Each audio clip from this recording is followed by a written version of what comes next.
Good morning and welcome to the Jefferson County Commission meeting. Today is July 11th, 2024. It's 9:30 a.m. We'd like to start off with a prayer. Is Pastor Rich Miller here? I don't see him. Then we'll start off with a moment of silence. Need to pray.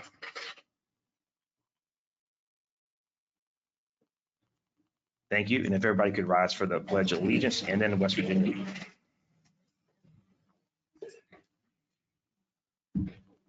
I pledge allegiance to the flag of the United States of America and to the republic for which it stands, one nation, under God, indivisible, with liberty and justice for all. Now the West Virginia Pledge.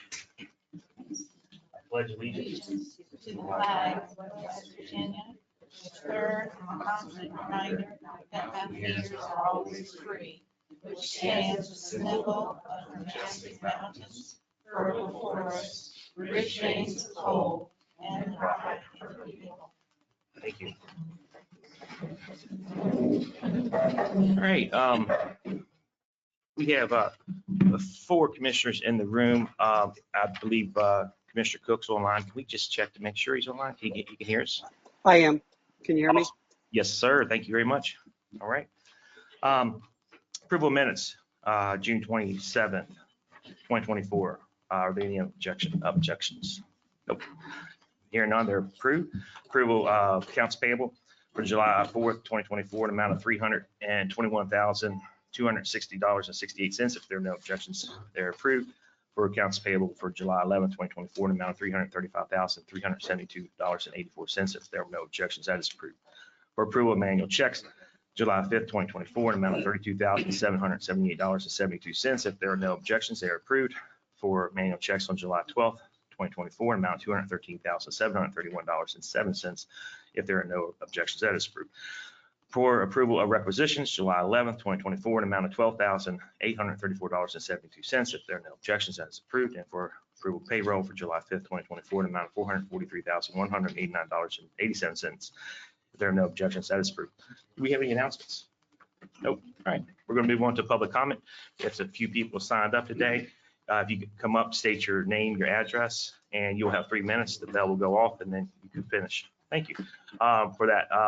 We'll start off with Mr. Bob H.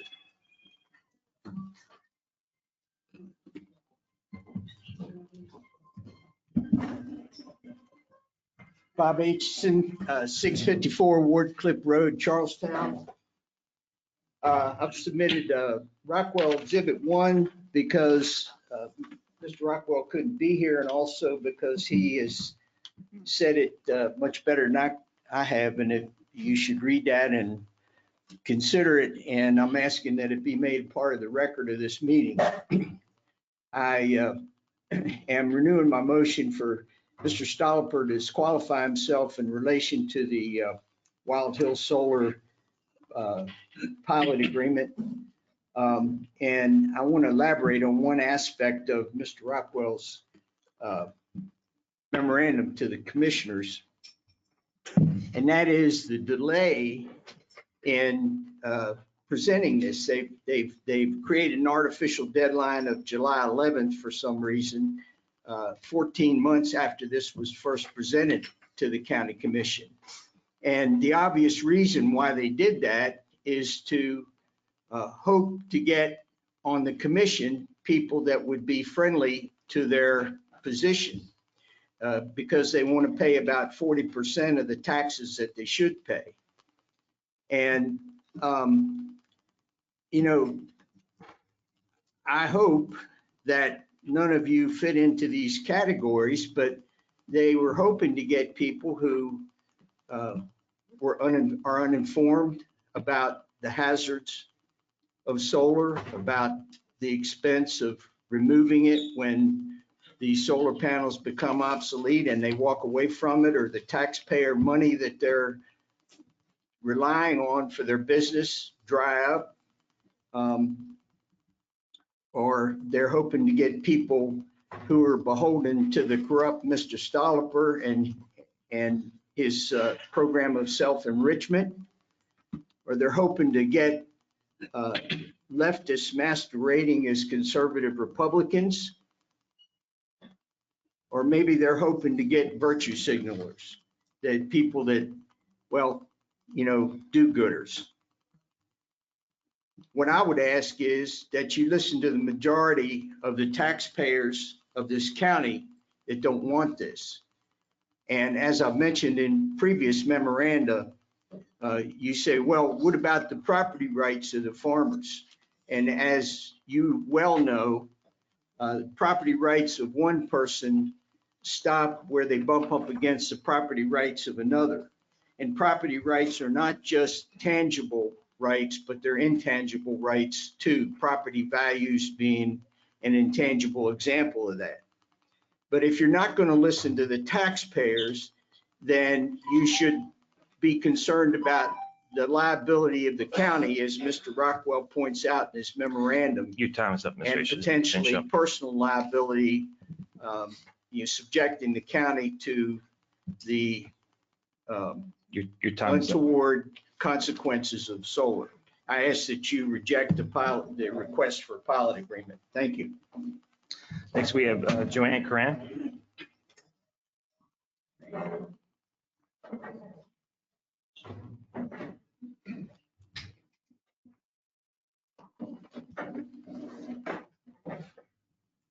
I'm Joanne Curran, 2075 Lakeside Drive, Harpers Ferry.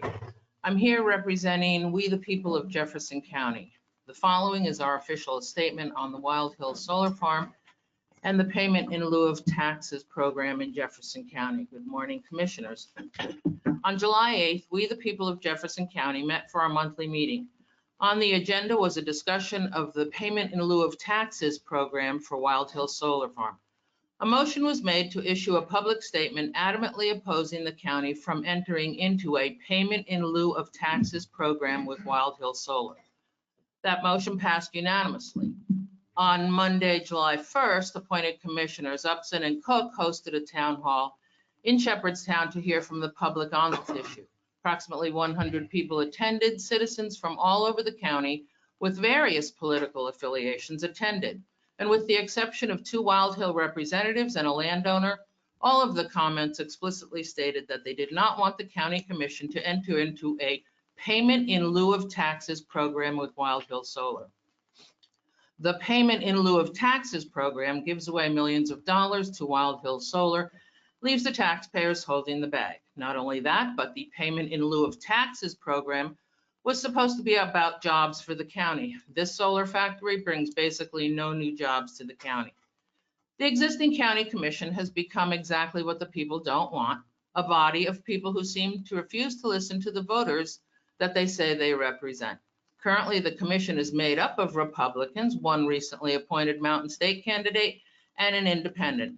The public is watching and is tired of the commission ignoring the will of the people. The existing commission is tainting the reputation of the Republican Party and jeopardizing losing seats due to the inability of the commission members to listen to the will of the people. This county commission has become so dysfunctional with wild accusations of corruption and cronyism. What is the point of taking public comments? It seems the fix is in for this payment in lieu of taxes program and many others that are coming down the pike and landing in residential areas. We would ask you all to resign, but that would lead to chaos in the county. At this point, we can say the people have lost faith in the county commission to hear their voices. This November, many seats are up for election. We, the people of Jefferson County, will be hosting a county commissioner forum in September. All candidates will be invited. The people will remember these votes come November. Sincerely, we, the people of Jefferson County. Thank you. Next, we have Jackie Miller.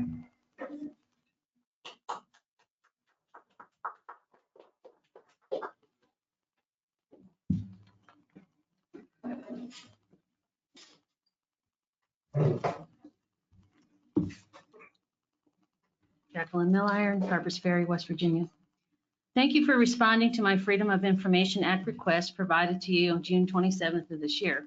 I respectfully look forward to the requested information by August 1st of this year to provide sufficient time to review prior to the Planning Commission's public hearing of the 2045 comprehensive plan that has been tentatively slated for late August.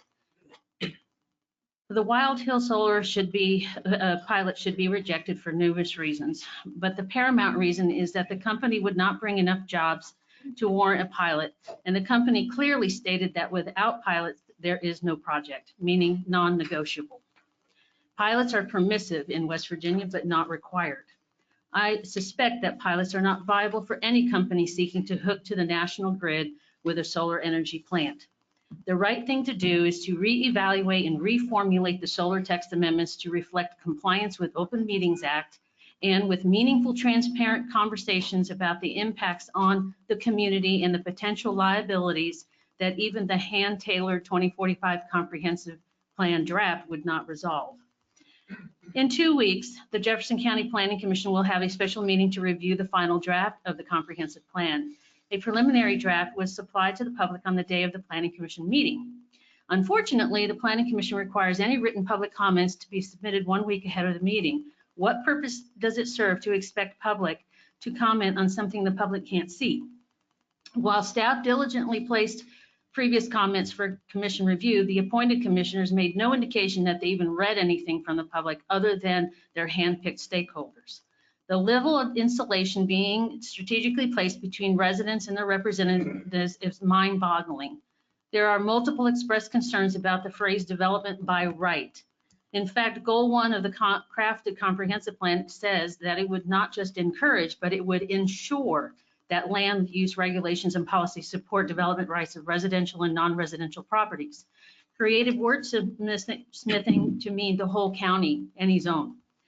This, I predict, will create a climate of hostility in the county that would put Hatfield-McCoy feud to shame. Has the government leadership become so narcissistic and so infested with pecuniary interests that it decided to only protect those who want to make some coin? To help course correct, I am asking that the commission remove the voting status of its liaison to the Planning Commission. There is undue influence when a commissioner can tap the scale twice on matters of public interest. Permits. I have been in front of this commission several times requesting changes to the permit process and procedure.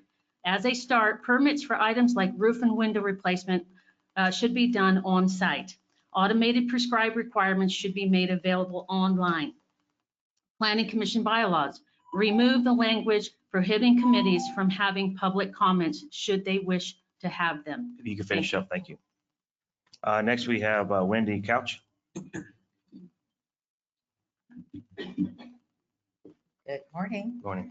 Hi, my name is Wendy Couch. I live at 290 Moonstone Drive in Kearneysville. I'm here for agenda item number 6, and the very last one is the completed release of the for ILA properties for the Quail Bridge. I'm not asking for it to be stopped, just deferred. The HOA has concerns about the construction and repair of finishing Moonstone and Rainbow roads, that it wasn't adequately done to the standards, especially considering it was started in 2019. It's had a lot of residential and construction traffic on there for 6 years, and the HOA wasn't allowed to conduct a formal pavement evaluation for the base layer portion of it. The HOA did contact the ECS Mid-Atlantic, who sent a senior geologist who performed a visual, but that means he looked at the top of the road. That's not the same as looking at the substrate. We need a detailed pavement evaluation. It was recommended by the professional, and that approximately 30% of the existing roadway exhibit signs of damage and distress, and that would need improvements or removal.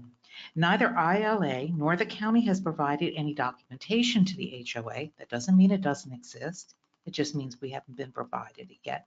And deferral of releasing would give us that opportunity to make that happen. Rainbow roads prior to the top wearing course of asphalt being laid, and given the time to do so, the HOA would like to contact with ECS to review the documents provided by ILA and their agents related to the Moonstone and Rainbow roads, as well as perform a full inspection and assessment of the Moonstone and Rainbow prior to the bond release. In other words, if we could defer it until we could get a professional to look underneath, not just a surface look at the road. It's not forever, just a deferral, please. Thank you. Thank you. Marcy Groom. Good morning. My name is Marcy Groom. I live at 294 Sundance Lane in Kearneysville. Please And speak into the microphone. sorry. My name is Marcy Groom. I live at 294 Sundance Lane in Kearneysville. I'm also here concerning the release of the bond for JBG ILA. And I'd like you to consider withholding that bond or postponing the release of it. We have watched JBG disregard rules in our neighborhood since they started working on phase 3. First, by ignoring the county designated construction entrance, driving fully loaded dump trucks through our neighborhood on our roads the HOA owns, not the county, and we maintain those roads. From the onset, the county has assured us that the bond would protect our assets, that we would have the opportunity to have our roads inspected for damage before the bond was released. They're still working on several homes in our neighborhood. We had a meeting with Will Smith, and we're told that we'd be given details of repairs done under the layers in the lower layers of the phase 3 roads before the bond was released. We were told that if we had a professional engineer inspect the roads, that would be taken into consideration concerning requirements for repair to the phase 3 base layer, which was used for around 4, 5, or 6 years. I'm not certain the exact time that the road was laid. So this base layer has had traffic on it for 5 years and was in horrible condition before they put the top layer on. We just wanted to make sure that repairs were done before we take ownership of these roads because we're going to be financially responsible for them. We have a small HOA, we have the lowest dues in the county, and we just don't have the funds to do the repairs that could come up as a result of this. So I'm asking you, please postpone or withhold releasing the bond today. Phase 3 stormwater management is also a big problem in this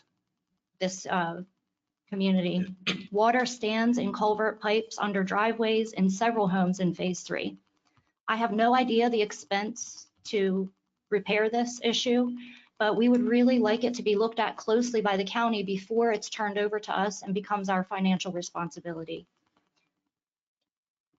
There are several lots which are still incomplete, and the place where the driveway will connect with the road is completely filled in the culvert ditch. There's no pipe there yet. So how can they possibly have the bond released when the stormwater management isn't even complete? We can't see what's going to happen with those areas until it's actually done. So how can their bond be released before it's completed?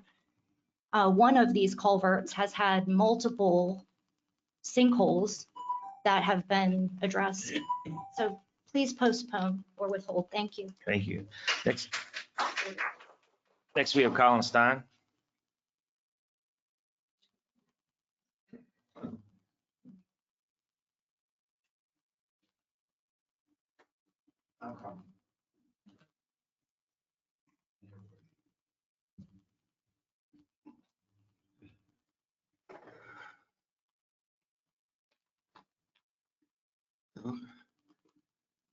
I would like you to table the discussion of the pilot until between the French firm, until what we know what the relationship is between the French firm and the new French government. The new French government, as of last week, is a leftist,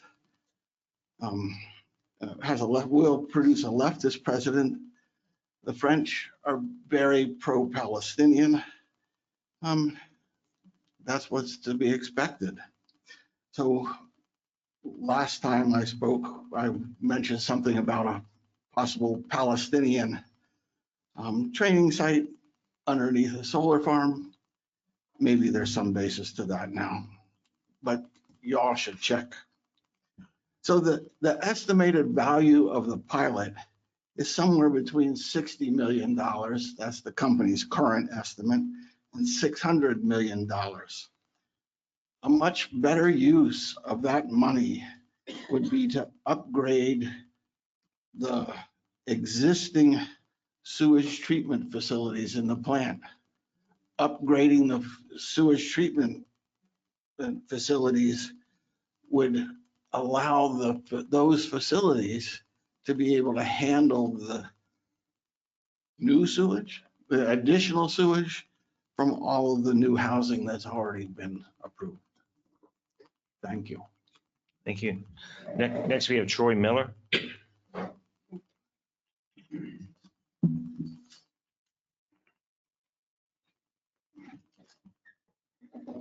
Hello, my name is Troy Miller. I am a resident of Paynes Ford Road in Kearneysville. I originally am from Wheeling, West Virginia. I left 15 years ago to study in DC at Georgetown University for science, technology, and international affairs with a specialty in environmental and energy policy with a subs-concentration on how global energy markets and local development are in tension. That is all to say I know something a little bit about what I speak here. And what I'd like to say is that the pilot agreement as proposed, which is a 39-year pilot agreement, if it had been implemented in 1985, it would be coming up this year. Over that time, every 10 years, I guess they'd get enough money to create one job in the county. This is a bad deal. If we were to implement this today, it is statistically likely that pretty much everyone in this room will be dead by the time this project ends. There is no reason to be rushing into decisions like this. Here in Jefferson County, we have a certainty that our land will become more valuable over time. We have seen this over the last 5 years since the pandemic. We will continue to see this. There is no reason to rush to give tax breaks to companies so that they can lock away our land for 40 years so that the next generation of people can deal with whatever is left, whether the company is left or the solar panels are left or whatever. I am not opposed to solar. I have solar on my farm. I am 90% running off of solar, and we feed back into the grid on these beautiful days that have been unbearable with the sun. It is absolutely prudent to be putting solar on impermeable surfaces that are southern facing. That being said, I would urge you to reject this pilot agreement today, or short of that, table it until after the election when there are new commissioners in and the people have been able to put this to a referendum through elections. Thank you so much for your time. Next, we have David Tapp.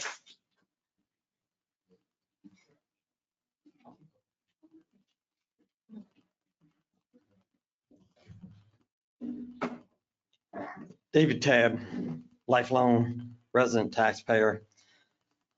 I attended the Shepherd's Town Hall meeting on July the 1st. Mr. Cook and Mr. Upson were master of ceremonies with at least 100 to 150 people. Mr. Cook announced 10 bullet points. Mr. Upson was strictly on the pilot program.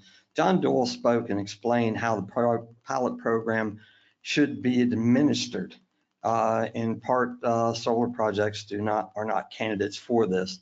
The pilot program was to ensure massive amounts of people to be employed where their taxes came back into the public in lieu of the company. So the company is actually doing payroll that, 40–50% of the payroll comes back to the county in taxes and services.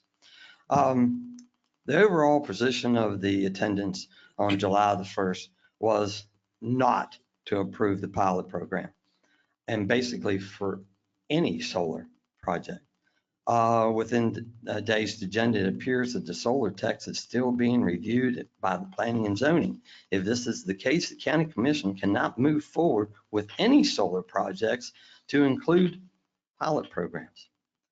The pilot program should be voted on by the resident taxpayers instead of the majority of county commissioners to make such a decision.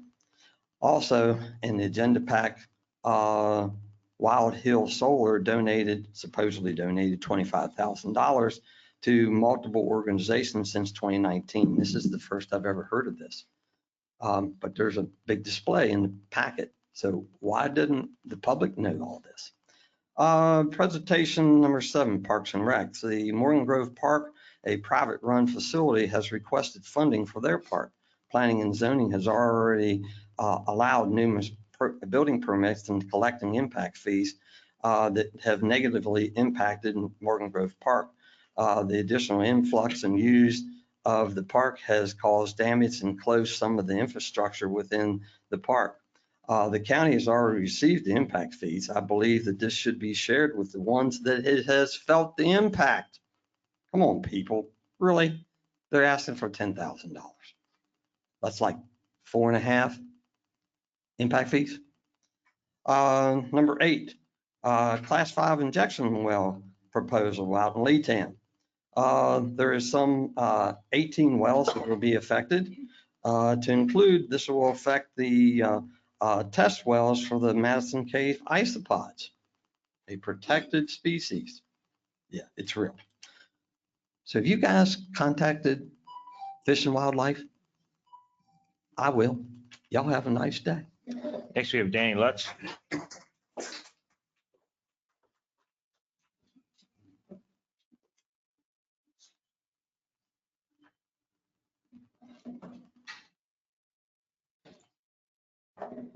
I'm Daniel Lutz, and Cabletown District resident. I am also Jefferson County Supervisor, Eastern Panhandle Conservation District, Chair of the Eastern Panhandle Conservation District, and a member of the Board of Directors of the West Virginia Association of Conservation Districts, as well as Secretary of the Eastern Panhandle Central Labor Council. What I'm here to speak on is to echo one of Mr. Tabb's comments about the Class 5 injection wells. This one is to be taken up this morning, and you need to consider the impact, because I doubt if anybody here other than myself and perhaps Mr. Tabb knows that you can put anything into a Class 5 injection well in West Virginia if you declare that it is 50% stormwater. You have no oversight. You can even put radioactive fracking waste into an injection well. Now, I doubt that there's anyone on the county commission sitting here at this moment who can tell us how many Class 5 injection wells are presently operable in Jefferson County. If you have, I'll yield back my time for you to tell us. So with that, all that said, I would also seek leave to revise and extend my remarks, because we will also be appointing the Conservation Agency's representative to the Jefferson County Solid Waste Authority Board at our meeting on the 17th of July. That said, not one person from the Jefferson County Commission or any of the related bodies has ever attended one of our meetings since I have been a supervisor starting July 1st of 2016. In that period, the County Commission has given us a princely $500 one time, despite the fact that we spend millions here promoting conservation and education in the Eastern Panhandle. Now, I'm chair, and I'm going to keep pushing this. This disregarding by one county body to the other has got to stop, and it ends right here and right now. And I seek relief. I seek the relief of the body to revise and extend my remarks. Will that be granted? I'm sorry. Yes, we don't answer comments, public comments, sorry. Angela Moore, Hear what you said. we don't answer to public comments, I'm sorry. We just take, You don't understand what I mean to say. Angela Moore, please. Next, please. Good morning. I'm Angela Moore. I also live in Quail Ridge Development, and we have concerns about the bond being released today. I'm the current treasurer of the HOA board. Our president was unable to attend because he's deployed on a military mission. To continue some of the concerns that we have, in addition to the Moonstone and Rainbow Road conditions of the new section, as far as the HOA is aware, no assessment of existing community-owned and maintained roads have been performed. Quail, Cirrus, and Stratus were used since 2018 by the developer and their agents, and thus exposed to prolonged construction traffic. The conditional use permit both stipulate that the developer will be responsible for repairing all existing subdivision roads at the completion of construction. If an assessment of the subdivision roads won't be conducted until ILA actually builds their last house in phase 2 of the community, it seems prudent to delay the bond release until that time and until a satisfactory assessment of those roads is completed. The HOA would like to have adequate time to contract with an engineering firm to conduct such an assessment and provide the results to the county for consideration prior to the bond release. The storm water management area issues have already been addressed on by previous speakers, so I won't speak on that. July 1st, 2022, Joe Kent, the land developer inspector at the time, stipulated to the HOA that the Jefferson County Engineering Office would request a list of items from the HOA that we will consider prior to the release of the bond. That email had been provided to Will Smith, but he has not honored that commitment from the engineering office.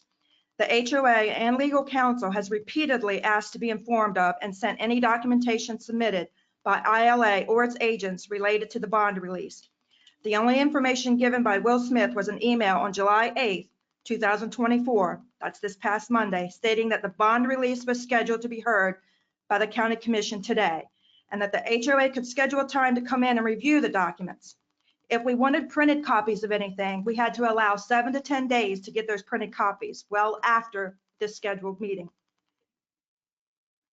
We tried to get the bond release delayed, but was denied. The HOA would like adequate and reasonable time to review the documentation held by the county to include consultation with proper subject matter experts and given the opportunity to provide feedback or questions before consideration of the bond release. This is all we're asking, for time to just evaluate our roads by a professional prior to the bond release, because we are financially responsible for maintaining the roads once it's turned over to us. That's all we're asking. Thank you. Thank you. Next, we have Samantha Hunt. Hi, my name is Samantha Hutt. I'm also speaking about the bond release. I live at 58 Rainbow Drive in Kearneysville. I actually live on one of the roads that is in this bond. And I'm going to speak about just the drainage ditches that are in front of the house. Our house, from when we bought it, we've been there a little over 3 years. Every time we have a heavy rain, the front ditch actually overflows and up over the road in the driveway. And we did have somebody look at it and they were like, yeah, it's kind of what it is. I've talked to a few other people that live on Moonstone, which is adjacent to our road, and they end up with standing water in their culverts also. My next door neighbor actually has a family of frogs living in hers. There's some issues there. So we would like to have the county actually have somebody come out and look at those to address that, to see if we can get it repaired or at least hold that bond release. Thank you. Christy Stedick.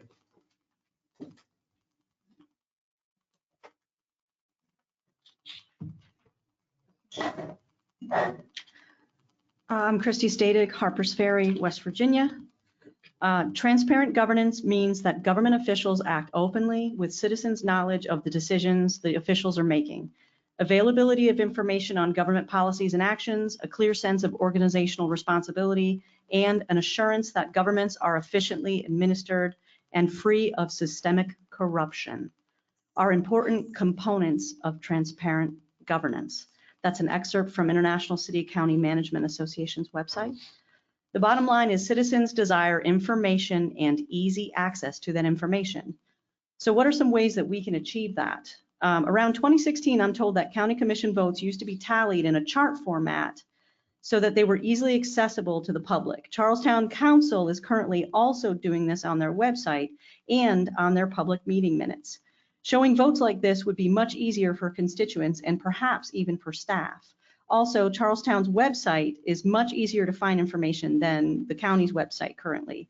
Their agendas and meetings page lists all meetings with links directly to agendas, transcripts, voting records, and videos all in one place.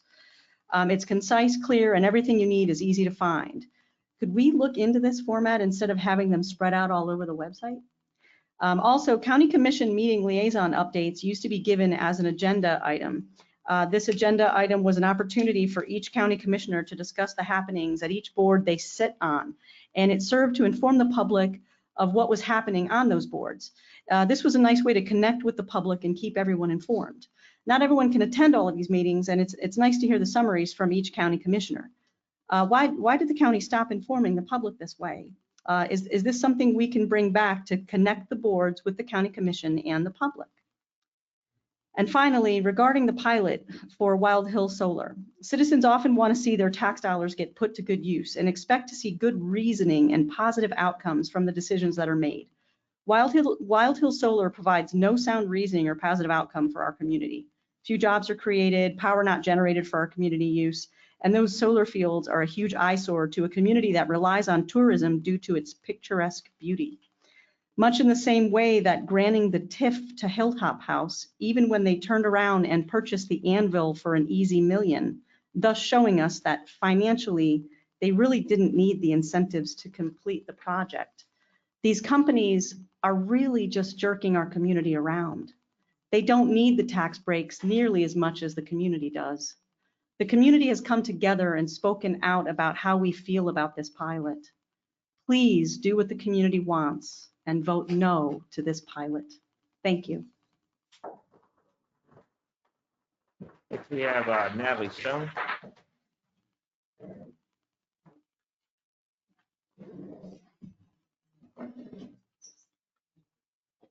Good morning, Commissioners. My name is Natalie Stone, and I live in Morgantown, West Virginia, and I represent members that live in 19 counties of the North Central and Eastern Panhandles portion of the state of West Virginia through the Building and Construction Trades Department.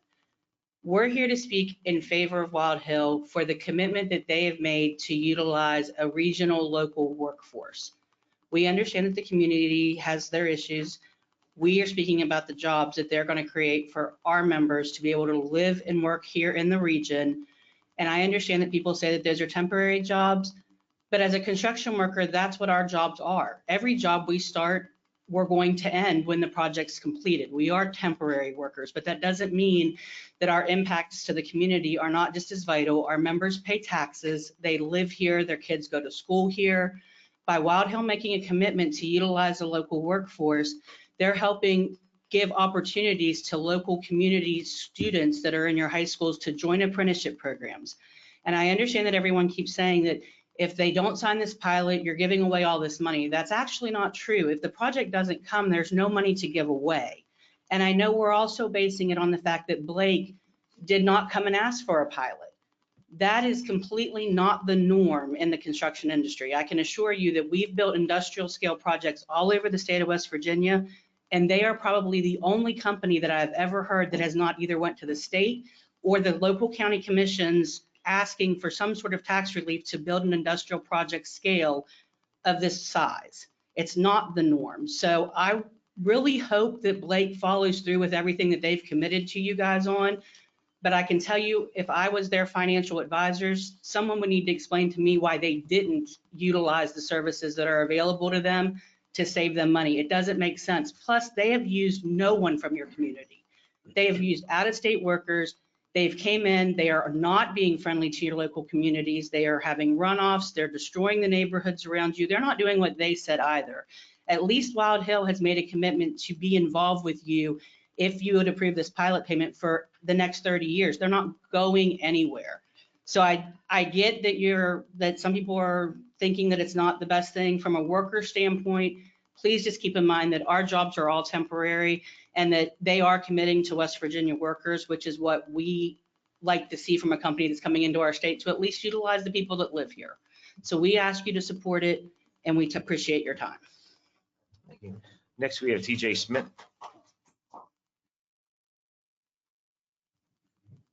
Good morning. Good morning. My name is TJ Schmidt. I'm a resident of 22 Sundance Lane in Kearneysville with the Quail Ridge subdivision community. I've been a member of Jefferson County for 22 years and 9 years in the community. I'm here to speak on behalf of the HOA board. I'm a member of the Architectural Review Committee, and for the bond release requested by ILA Properties. The HOA and the individual community members have, over the past several years, raised numerous objections and concerns about some of the property construction that has been going on. It's been mentioned several times, the current condition of the road and the top coat that was just put on top of that. The HOA was not given adequate information. In fact, any objections or concerns we raised with ILA was just met with silence or outright disdain. Again, ultimately, the HOA is going to be responsible for these roads. We currently are responsible for all of the roads within the community and will be deeded the remaining 2 roads that the construction is being completed by ILA. We have the HOA through the amazing oversight of our HOA president, who again is not able to be here as he's stationed overseas, has been able to save up money, and we've had to outlay over $70,000 in road construction repairs on roads that we currently own. Our concerns about the conditions of the roads and the inadequate addressing of those conditions. In fact, if the HOA had not spoken up, we were very concerned that they would just slap the top coat over it without any repairs below the subsurface. We would respectfully request that the bond release be either denied or delayed so that we can adequately ensure that the community is not going to be facing significant financial concerns. We have had an architectural review committee review the roads prior to the top coat. They estimated it would have cost over $300,000 for the proper repairs and application of the top coat. Unfortunately, we've not been able to get any information either from the builder or from the county whether all those concerns were adequately addressed. In addition, the traffic concerns, we'd respectfully request time to be able to review the remaining streets that the property, the HOA owns. The construction traffic, I live on the corner of where the construction entrance would be and where the main roads into the community are. And by my personal estimate, I would say over 75% of the construction traffic has come through the main entrance and not the construction entrance for our community. And we're very concerned that that portion of the road has been damaged, and we're uncertain that either the county has received any information about that or not. So again, I would respectfully request this commission to deny or delay the bond release. Thank you. Next, we have Jack Hapstay.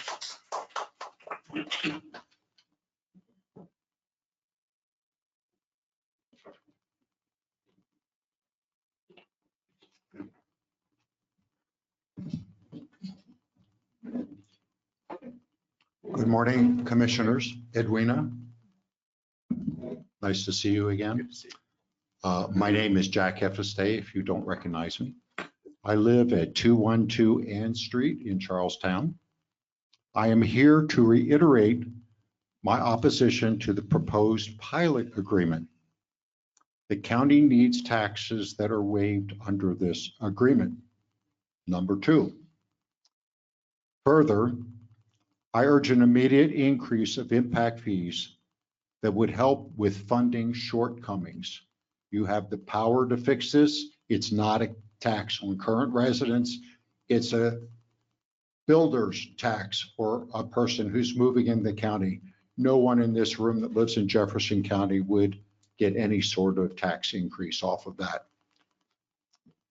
Item 6, item 3 on my agenda, item 6, I support the Quail Ridge subdivision opposition to the bond release.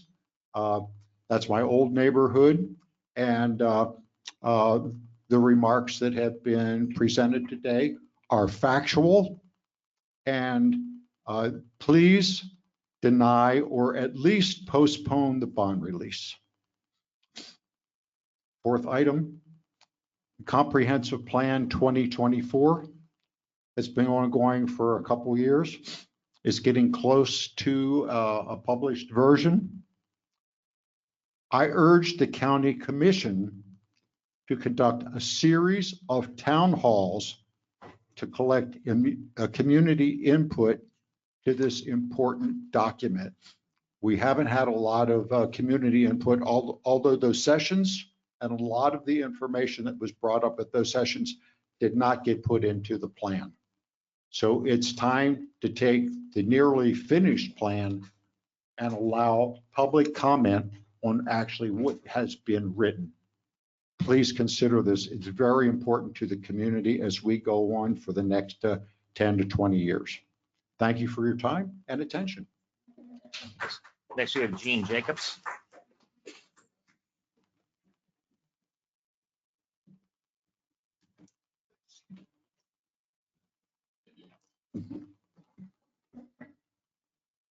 I am Jean Jacobs, a resident of Shepherdstown and the president of the Jefferson County Republican Executive Committee. The Republican Executive Committee unanimously passed a resolution that we want to go on record as being opposed to the pilot Wild Hill program. Our county cannot afford to give away property taxes for a commercial enterprise that is only going to employ 4 workers at best. We urge citizens to consult the commission Facebook and website pages and pursue the factual sources of solar farms. We uphold the belief in the sanctity of private property and would like the commission to consider an annual fund that sets aside monies to compensate farmers who do not want to or cannot continue to run their farming operations. Commissioners, please vote against the proposed pilot program. Thank you. Next, we have Richard Ziegler.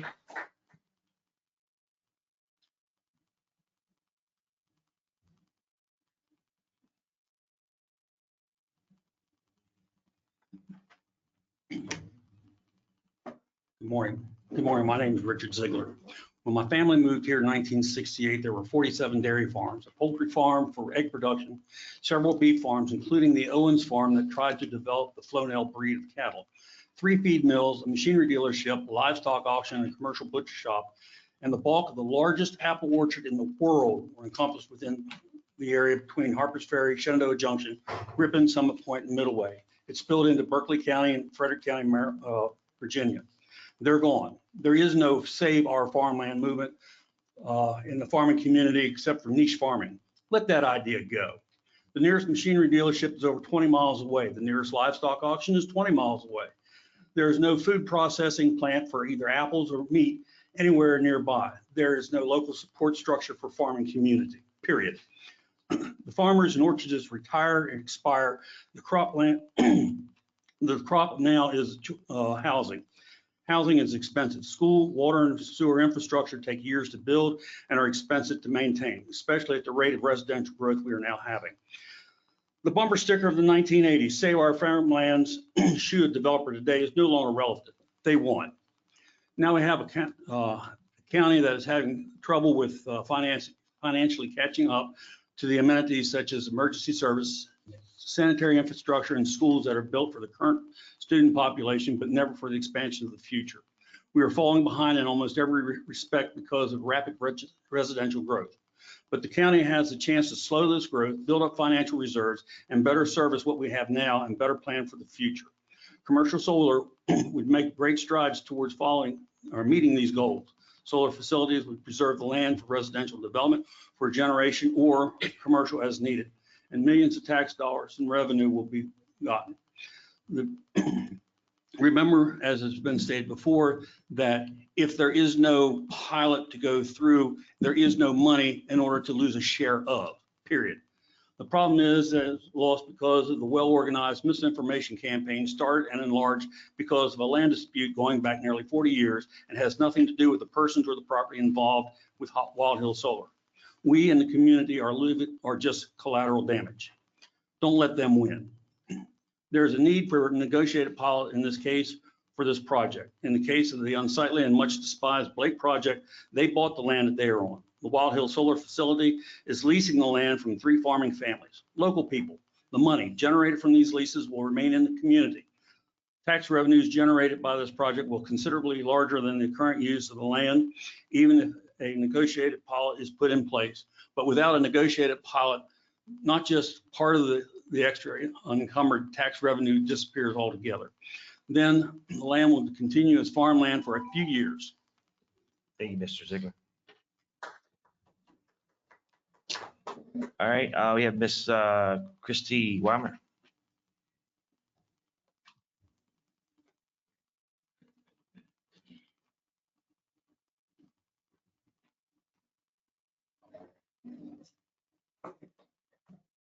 Morning, Commissioners. First, I'd like to speak about the bylaws for the Planning Commission. Again, we request that you, it's on page 225 of the packet, even though the packet pages are not numbered. On the second paragraph on that page, we would request that you strike the second sentence. Or the second part of that sentence after the semicolon, it reads, however, there will be no public comment. We see no reason to eliminate public comment. Public comment is not required, and so there is no reason to stricken it from possibility. Just leave it up to the person in charge of that committee.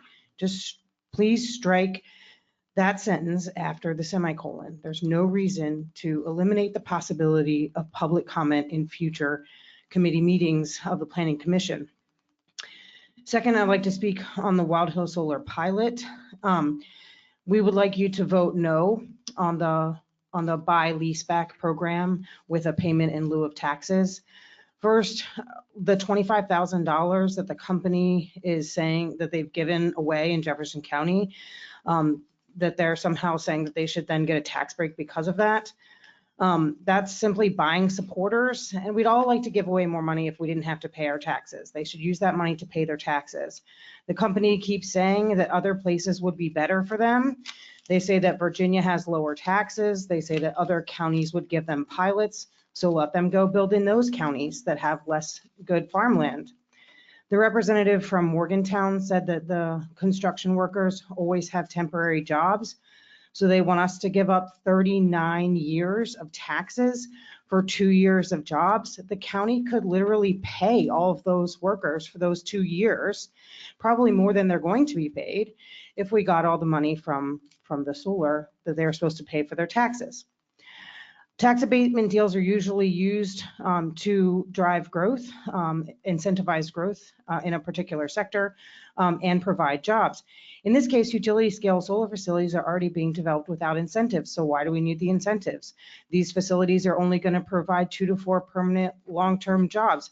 The company actually said that construction workers will be local, but then their attorney later said that their construction workers would stay in our hotels. So which is it? Are they local or are they going to stay in our hotels? Sounds like they're not going to be from around here. These facilities are destroying farmland by removing topsoil. Even this facility will remove the topsoil. They will put it in a barrow pile and then put it back. Topsoil is not only substance, it is structure, as farmers know, and therefore removing it into a barrow site and then just putting it back is not adequate. So they are destroying farmland, polluting our rivers and streams, contaminated runoff, polluting our viewshed, negatively impacting property values and tourism. These facilities are not good for the environment, for our local economy, and they should not get tax breaks. Thank you so much. Next, we have Mary Smith.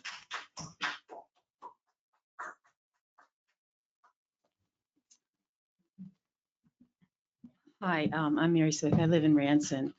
I'm very concerned about this solar thing, but I'm just have deeper concerns about how things work in the county commission in general. I'm very concerned about disclosure. I'd like to ask for a thorough investigation. I really appreciate things other citizens have said. I am very much for a referendum. Let's ask the people. The people are smart. They are well educated. They have put time and energy into the things they've said.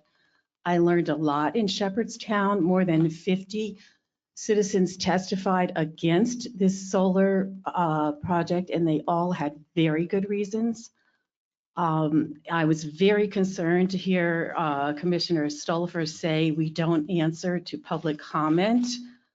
That's extremely alarming. I have been alarmed to hear that in commission meetings, citizens have said that the commissioners are not listening to the citizens, that they're looking at things on their cell phones. I submit for consideration, there is no public hearing. The public have not been heard if the commissioners are not listening to them. It's very alarming to hear that we just heard a proposal that there be no public comment in committee meetings. It's a little bit kooky.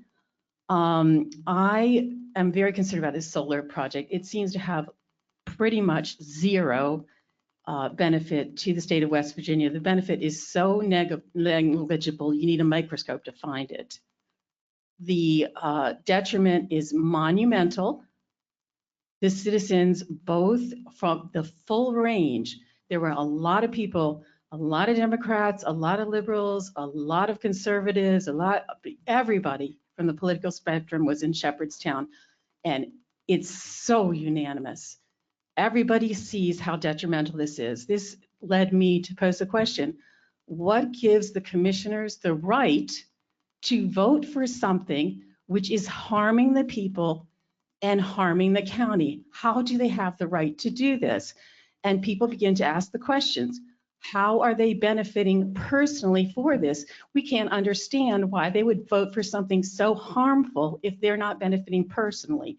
So I would ask for a complete investigation into this.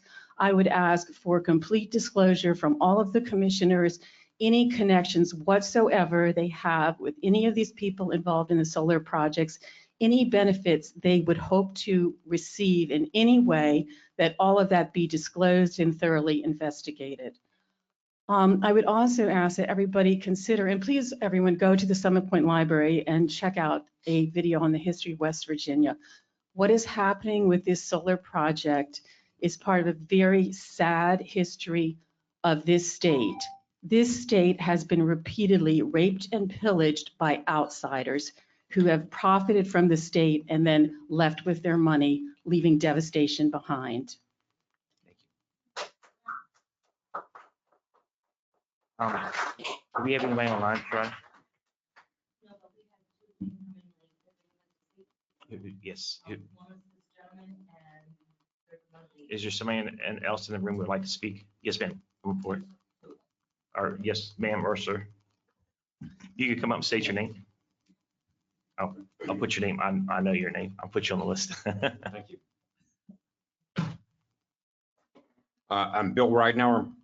I oppose the current pilot in lieu of taxes agreement between the Jefferson County and Wild Hills Solar. By their nature, pilot agreements are designed to provide significant benefits to the county engaging in them. I see no discernible, much less significant, positive economic or other effects from the pilot agreement as written. While door knocking during the recent primary campaign, I talked with over 4,000 voters.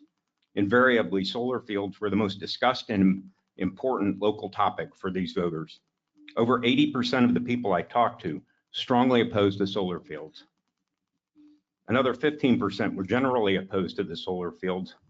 About 5% didn't seem to care. About 5 people supported solar principally from a property rights perspective. I have not witnessed that type of unanimity on any topic in my entire lifetime. It is obvious to me that the people of District 100, my district, are overwhelmingly opposed to the solar fields. If the people of Jefferson County had the opportunity to vote on this pilot agreement, I'm confident it would be defeated by an overwhelming landslide. I also oppose pilot agreements in general, as free enterprise should be the goal of government, not picking winners and losers. Similarly, the solar industry is dependent upon subsidies that, if withdrawn, would result in the very likely collapse of the industry.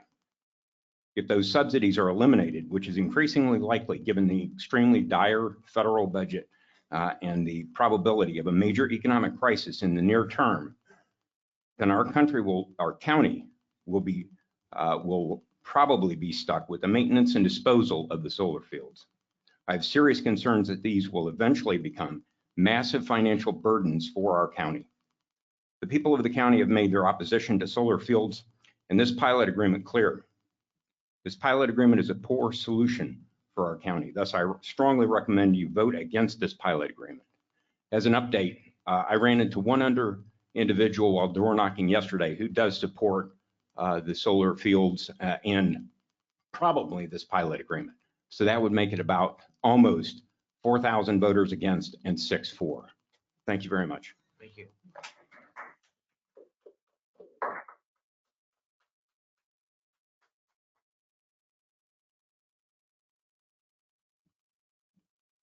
Hello, can you state your name and address, please? I will. Good morning, Commissioners. My name is Rebecca Phipps and I live in Shepherdstown. And I'm just here to briefly, before I launch into my brief remark, I live in Shepherdstown. It's not the left-wing monolith that most people think that it is, just an FYI.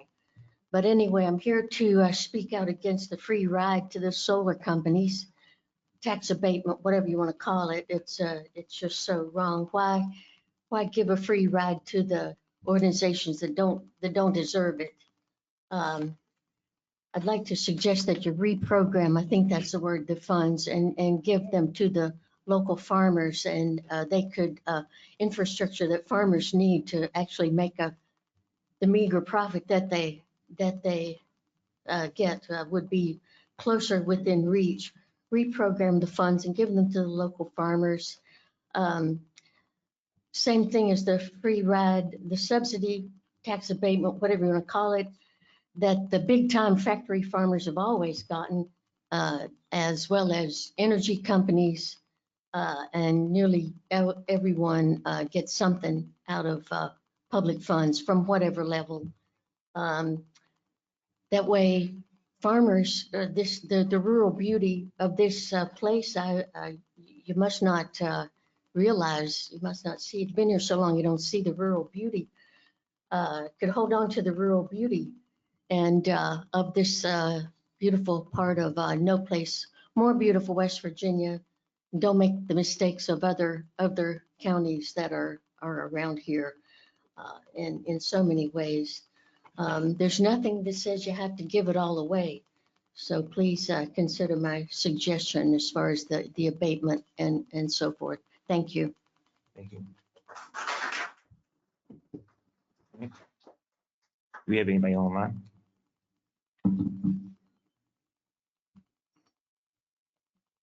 All right, we don't have anybody online. We'll move on, past public comment. There's a lot of people in the room, it sounds here for pretty much, well, two subjects, but one predominantly. And that agenda item is at the end of our list under old business. I think we do have to take our assessor first, but I'd like to move a motion to move an old business item up to technically number 2. And I'll move a motion that we move on here, discussion of the pilot agreement to agenda item 2 and just read. Second.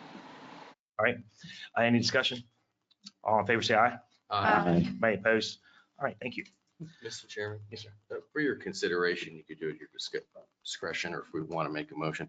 There was another issue with the bond release. I think there's maybe the other half of the audience is here for that. If we could consider moving that up, if Mr. Director Goodwin is available to participate earlier in the day, that might help. Folks they might have to get to work or something else. Yeah, well, if Mr. Goodwin can come over and if we see him, we'll move that agenda item up too, because we need our engineer for that one. And we'll be happy to move that one up if our engineer's here. Or I know he's here, he's in the building two doors over. Thanks. All right, thank you. All right, so we're gonna move on. So we'll start off agenda item number 1, Angie Banks.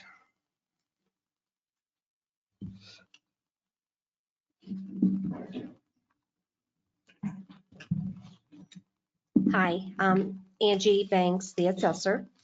I have one exoneration. It's in Charlestown District Land Book. A shed was erroneously assessed. It was assessed at $5,700, tax amount $66.72. The applicant is Julian Michael, and the ticket number is 3918. Move to approve ticket number 3918. Second. Any discussion? All in favor, say aye. Aye. Opposed? Motion carries unanimously. Okay, I have 2 split tickets to do, and it's for the same taxpayers. This first one is a 2023 tax ticket in Ranson Corporation. Claudia Diaz, her portion of the ticket is the 2019 Jeep Wrangler, assessed value at $24,435. A tax amount is $693.13. The 2018 Dodge Charger, $17,760. The value, the tax amount is $503.67. So the portion for Claudia for 2023 is $1,196.80. Francis Diaz will pay on the 2020 Dodge Challenger, assessed value $40,590. And the taxes due is $1,151.13. And he got the 2001 Chevy Suburban, assessed at $810, $22.97. His portion of the bill is $1,174.10. with the grand total being $2,370.80. Okay, We just moved to split, we need to move to approve the split ticket as presented yes, this is the 2023. for 2023. And we have a motion, I'll second that. Any discussion? All in favor, say aye. Aye. Opposed? Motion carries unanimously. Okay, this is their apportioned ticket for 2024. Ticket number 314070. Claudia Diaz was awarded the 2019 Jeep Wrangler, value $21,870, tax amount $621.37. The 2018 Dodge Charger, assessed at $15,690, and that amount is $445.78. Her portion of the ticket is $1,067.15. Francis Diaz was awarded the 2020 Dodge Challenger. Value is $35,460. Tax amount is $1,007.49. And the 2001 Chevy Suburban, assessed at $729, and tax amount $20.72. His portion of the bill is $1,028.21. And the total of both tickets is $2,095.36. I'll move to accept the split ticket as presented for 2020. We have a second. Any discussion? Please say aye. Aye. You will need to sign these, and I will get them to Sarita. Eric. Thank you. Thank you. All right. We're going to move on to, we're going to pull up the old business. We're going to move to the discussion and possible action resolution and order authorizing the executive and delivery payment in lieu of taxes agreement and lease agreement with Wild Hill Solar LLC.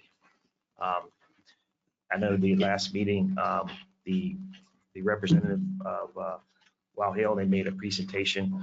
I wanted to open that discussion up for the commissioners. And I'll just open the floor if y'all want to have any comments. I know they're asking us to have a vote on that today. So y'all open up whatever y'all want to. If I may, Mr. Chairman, do you have a few comments? So shortly after I was sworn in as a Jefferson County Commissioner, the EDF team started pressing for a decision on their proposed pilot agreement. In fact, EDF's first choice for a decision was June 27. And at this point, I feel like I'm being backed into a corner to make a decision today. Let's be honest, a properly negotiated agreement of this magnitude among the Commissioner, the Board of Education, and Wild Hill Solar LLC takes months, not weeks. Throughout the proposed agreement, there are general statements regarding benefits to county public education and EMS. From my perspective, it needs to be crystal clear how this project benefits public safety and education. For example, a properly negotiated agreement would address the most pressing public safety and education priorities. If there were to be some level of payments in lieu of partial taxes, then some predetermined initial payment will go towards the deficient EMS services on the mountain, which would directly impact emergency response times. The same approach should be taken to address specific BOE priorities that directly improves the measures of public education success. And finally, I think it's important to point out that the following individuals and entities have not provided inputs to this agreement to date: Legal Counsel, the Board of Education, Jefferson County Development Authority, and the Director of EMS.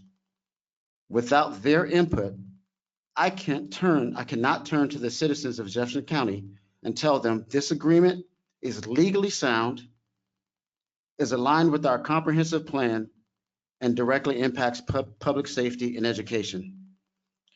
As a result, I have determined that this pilot agreement does not adequately benefit Jefferson County and its citizens, and I'm voting no to the Wild Hill Solar Project.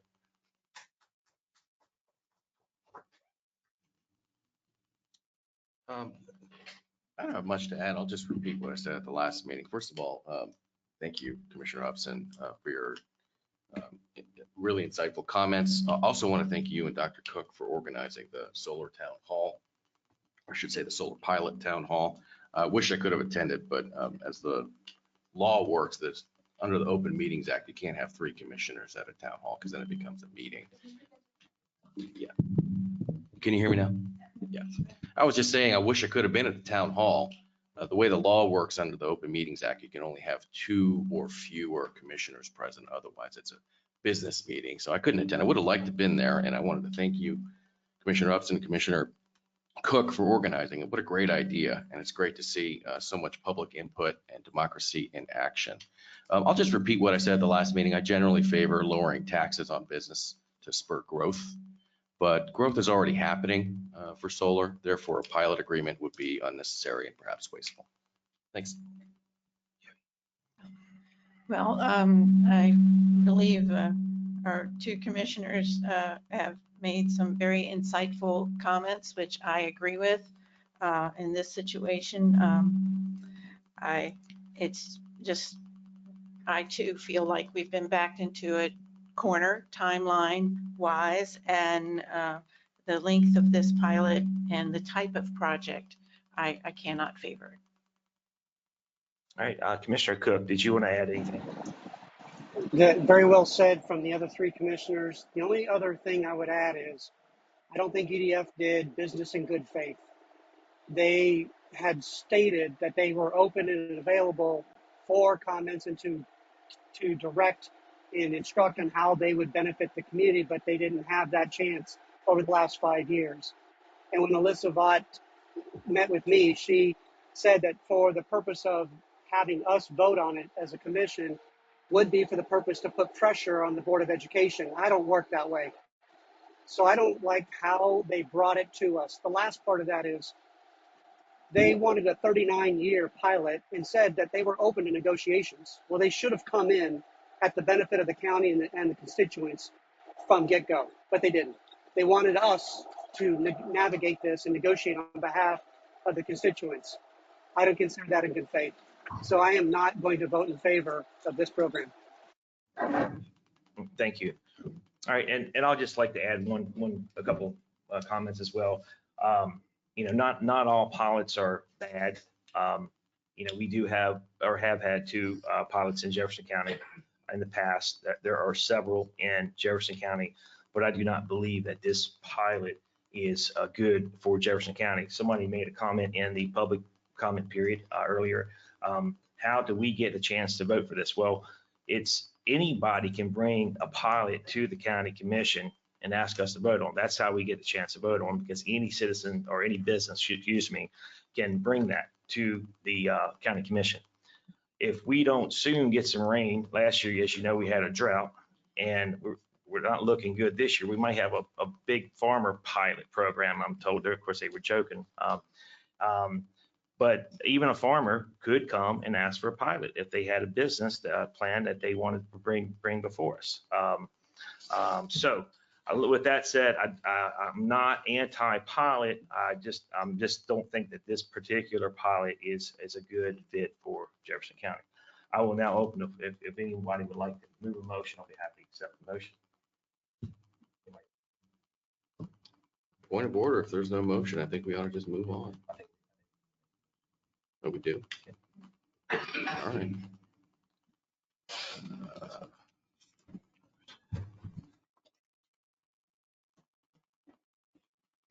Move to reject the pilot agreement as presented. Second. Any discussion? All in favor, say aye. Aye. Aye. Opposed? Motion is unanimous. All right. I do see that Mr. Goodwin has came in the room. Thank you for that.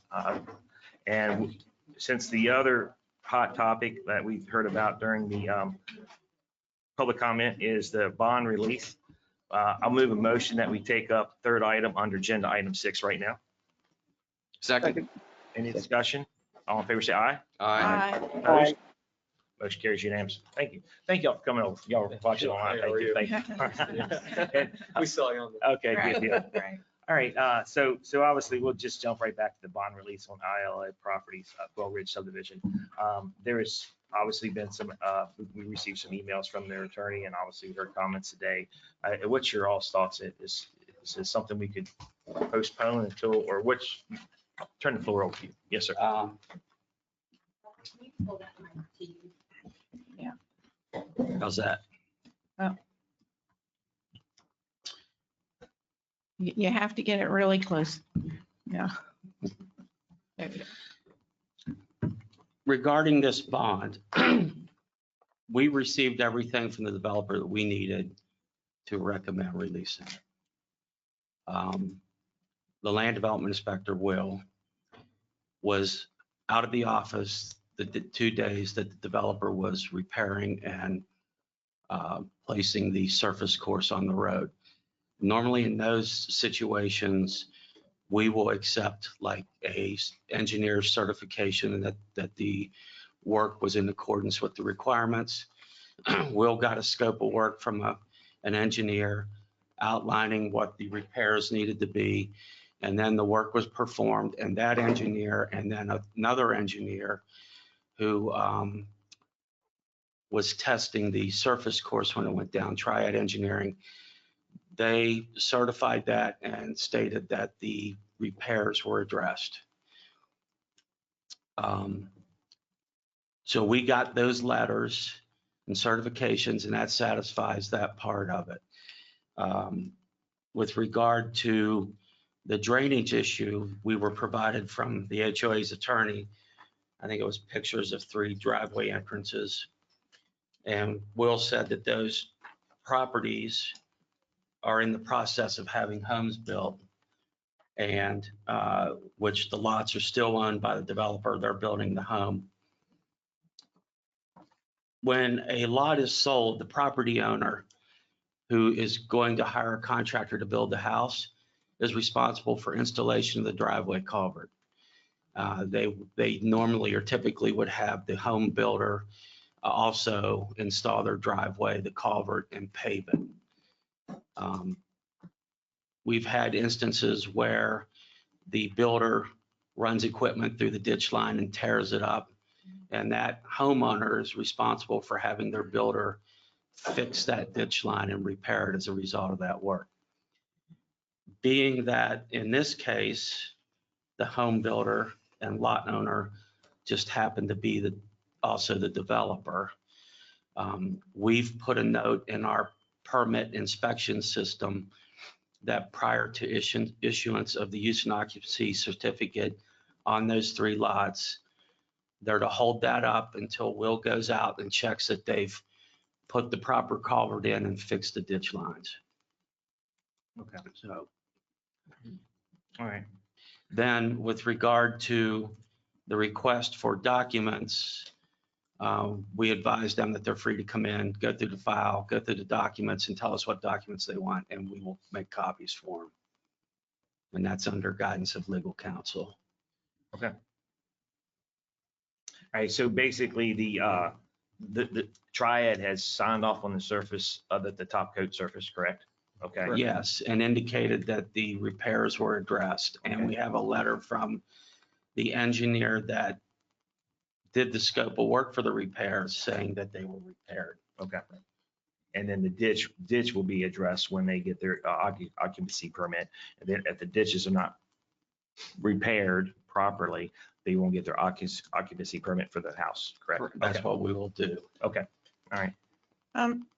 I'm concerned about the roads. I remember years ago, we had a similar situation where, there was phase 1, phase 2, but unfortunately phase 3 was in the back of the subdivision and they ruined the subdivision roads coming in with the heavier trucks.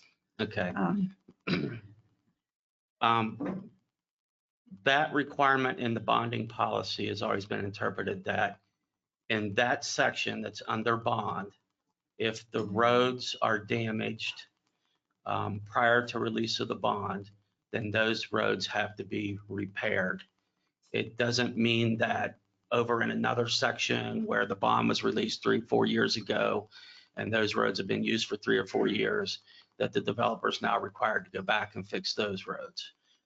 They've indicated that the developer's been running construction traffic over those roads, but I would believe that those roads belong to the HOA, and the HOA, I would think, should have just said, stop running your construction traffic over our roads. And Nathan could speak to it, but I would think that it's probably a civil matter between the HOA and the developer regarding damage to roads where the bond has already been released. Okay. We've never held a bond up on one section for the purpose of repairing roads in another section. That's not the way we interpret that. I don't think it's legal. Is it?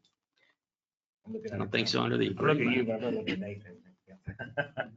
It would just depend on what language is in the bond agreement. Okay, But understood. essentially, the bond document is a contract, and it's a contract between the county with the planning, zoning, and engineering. Yes, the bond document is essentially a contract, and it's a contract between the county as embodied in the planning, zoning, engineering department and the developer. And basically, the developer promises that they're going to do certain things. And if the developer does those certain things and meets those requirements, then they fulfill their side of the contract and the bond should be released. But we have to look to our engineer to determine whether or not they've met those requirements because, I'm not an engineer, you're not an engineer. So we're looking to our engineering department to say, have they met the requirements that they promised to meet in the contract? That's the question. Is there a timeline, Mr. Cochran, that says that we have to release the bond by? I don't know if the bond language itself has that provision, a provision of timeline. However, I'm looking at the document, the release request, and it has been stamped by our county engineer on July 1st, 24. So, he's certified as of that date that they've met the terms of their contract. Okay. Right. And there was no provisions in the bond, the current bond, that would have to repair any damaged roads in sections 1 or 2, correct? Correct. Okay. All right. I kind of figured there would not be, but just had to ask that question. Sure. And I don't think that leaves the homeowners association with no possible other course of action, but it's just not this bond. Okay. Understood. Does anybody else have any further questions? Yes, sir. For those who aren't familiar with releasing bonds, it's pretty serious business. We have a legal obligation to fulfill our contract, as you put it, Mr. Cochran. And if the county commission violates that obligation, we can be taken to court, and there could be pretty serious repercussions. And that's not a hypothetical. That actually happened earlier this year. You can look into it if you want to research that further. The point is, this is serious business. It's not just delaying something for further consideration. Nevertheless, I did have a question about a point that was raised about documents being promised for review. They weren't printed. The notice was not given. Is there a government obligation, or was that a promise from the builder to the homeowners? Yeah, I was not Is there a involved. government obligation, Director Goodwin, to provide documents that were not provided on a timely fashion? Yeah. To my knowledge, there wasn't a FOIA request or anything like that. Okay. So I think that the request came to them and they responded, but I wasn't involved in that aspect of it.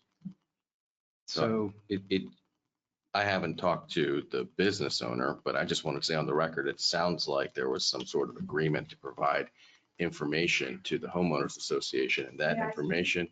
Yeah, I don't know. You could I have ask. to defer to the chairman on receiving comments, but it sounds to me that that there's some sort of arrangement between the builder and the homeowners association that may not have been honored.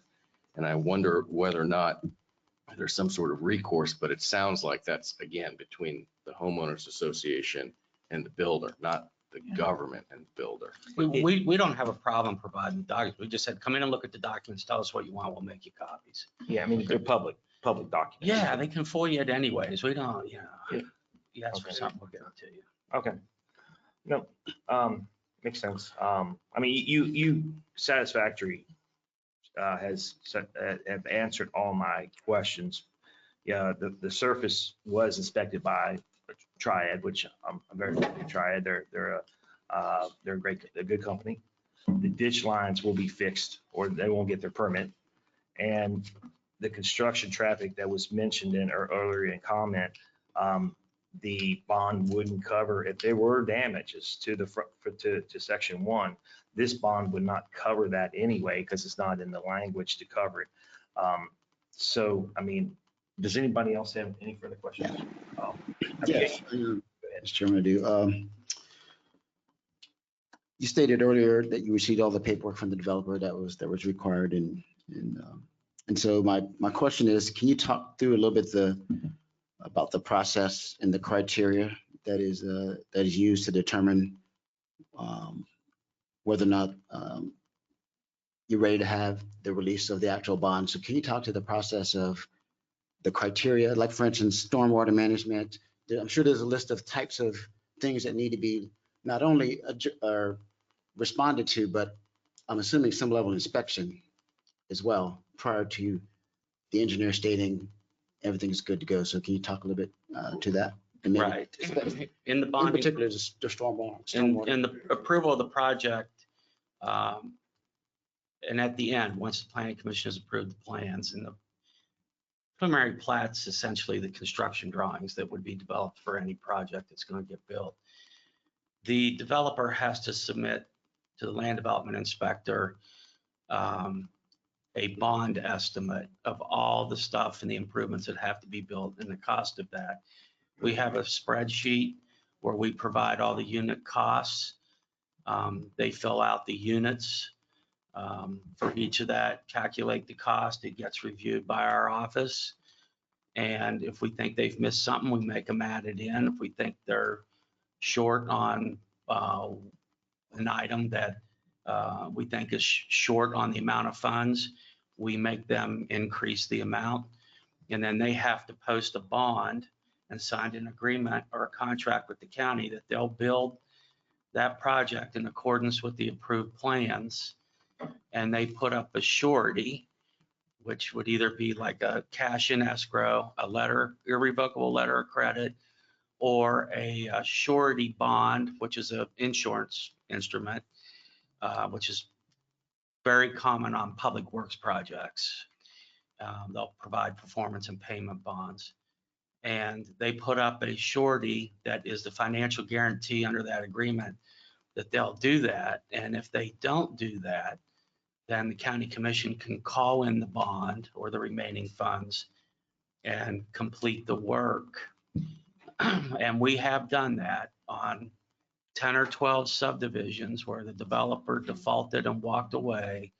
We've called in the bonds. We put it out for bid and managed the completion of the work as best we could with the funds that remained.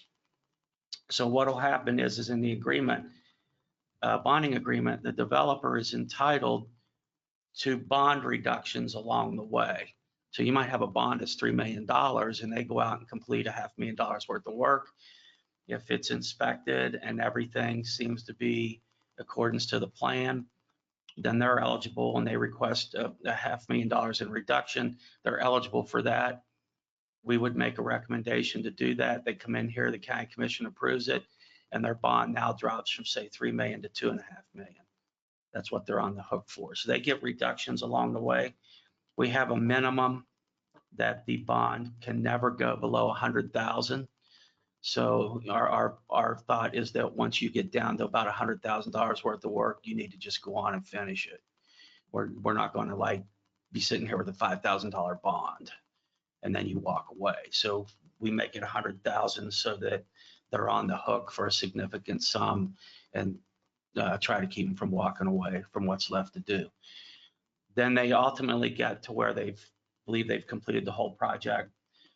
We go through and check everything that remains. And if we believe that it's completed, then we recommend final release of the bond. And that's where we are in this case. So when you say you check, you inspect? Yes, there are milestone inspections along the way. They have to install sediment and erosion control measures up front. Those get inspected. When they grade the roads, there's a subgrade inspection where typically we would make them load a tandem axle dump truck full of dirt, and it's called a proof roll, and they drive it down the road and we walk behind it and see if the subgrade starts to so I've seen it roll like a mattress, and we've rejected those. But if it's hard and solid, the tires will sit right on top of it. At that point, they're free to put the stone down. We then go out and do stone depth checks where we dig random holes along the road and measure the depth of stone to ensure that it's the proper depth. And then at that point, they're free to put the base asphalt down. With stormwater management, we require that they provide us on the stormwater basins certified as-built drawings of how it was built and a certification from the engineer of record, signed and sealed letter that it is built in accordance with the approved plan. And if anything varies, and that occurs occasionally, the pond might be a little less volume or the control structure might be sitting at a little different elevation, they'll have to run another stormwater analysis, or we call routing the storm events through it again at how it's built and demonstrate that it's still controlling the stormwater outflow to the required amount. Or they go back and fix everything the way it's supposed to be and then recertify it. So we require that on stormwater management. So in your estimation, that stormwater management is complete based on your inspection? Yes, and the issues seem to be with those driveways on those lots. And we'll make sure that we check before we issue use and occupancy certificates on the houses that builder has fixed those and put the culverts in properly. Will did find a segment of ditch line that had not been graded along the road to carry the water on downstream. And the developer went back and graded that out and stabilized it with seed and mulch. So we have these milestone inspections and we go out and check everything and determine whether or not we think they've met the requirements. And in some cases, we'll get, we call third-party engineer certifications.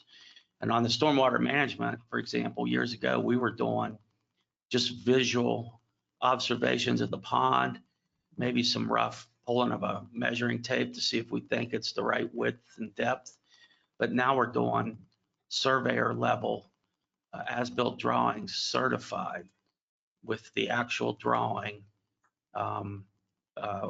like a construction drawing of how it was built. And we can look at it and say, yeah, this looks like it's right, before we would release any of the money related to stormwater management. I hope that answers your question. Thank you. I'm sorry, go ahead, Pasha. No, that's all right, Dr. Cook. You go ahead, Commissioner Cook. Thank you, Commissioners. Great points, great questions, and great follow-up. And we appreciate all the work the engineers do, especially with all the progress that's happening. But back to the bond and the contract language. Most contracts usually have a net 30, net 60-day language inside of it that says that once it's approved, then the people that are going to pay, and usually in this case release, would have 30 days, 60 days, 90 days to do that. And because this was stamped the first week of July, and we're not even within the 30-day window, is there a legal ramification or harm or obligation to do it at this meeting versus waiting as the requested from the HOA by August 1st? We're not paying anything. I just want to clear that up. It's not like terms for payment in a contract. We're reducing a bond, and typically what happens is if you approve the release or the reduction, then the county commission president will sign a letter that goes to the bond surety company or the bank who issued the letter of credit, stating that the bond has been reduced from 3 million to 2.5 million. So now the bank knows they're only on the hook for 2.5 million on the surety. Mr. Godwin, I'm sorry to interrupt. I understand all of that. This is more towards Mr. Cochran because it's contract law and understand we're not paying anything. I just wanted to know what the timeline is. So, and if it is, since we're within a 30-day window, is there a harm of legal repercussions if we wait till the 1st of August, 30 days after the stamp? I suppose I would ask you, Commissioner, I don't understand how that would affect anything. We have a document where our engineer has certified, based on his review of the, I suppose, the documents, the site, but most especially on the opinions of 2 other engineers, that the repair was appropriately completed, and our engineer has certified that they've met the terms. So what difference does waiting make because he's already certified that they've met the terms? I guess that's what I don't understand. There's no time limit that I can recall that's in the bonding agreement that says we have a certain amount of time to get the letters to the bank or the surety provider stating that the bond's been reduced. We've always just, as soon as we can get the president to sign the letter, because we always have it drafted, ready to go. And then it, within a few days, gets sent out to the bank or the surety. So we've never had an issue with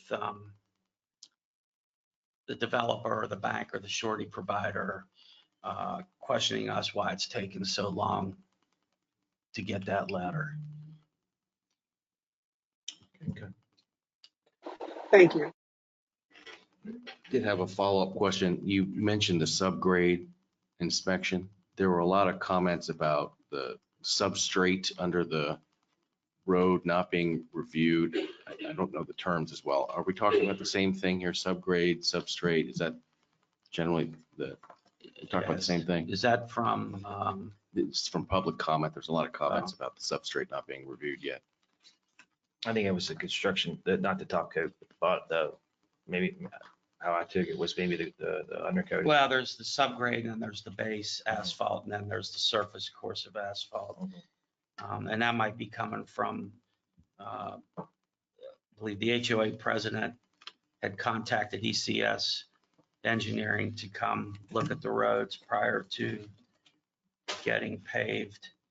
And I read their letter to the HOA president, and they state things that they see.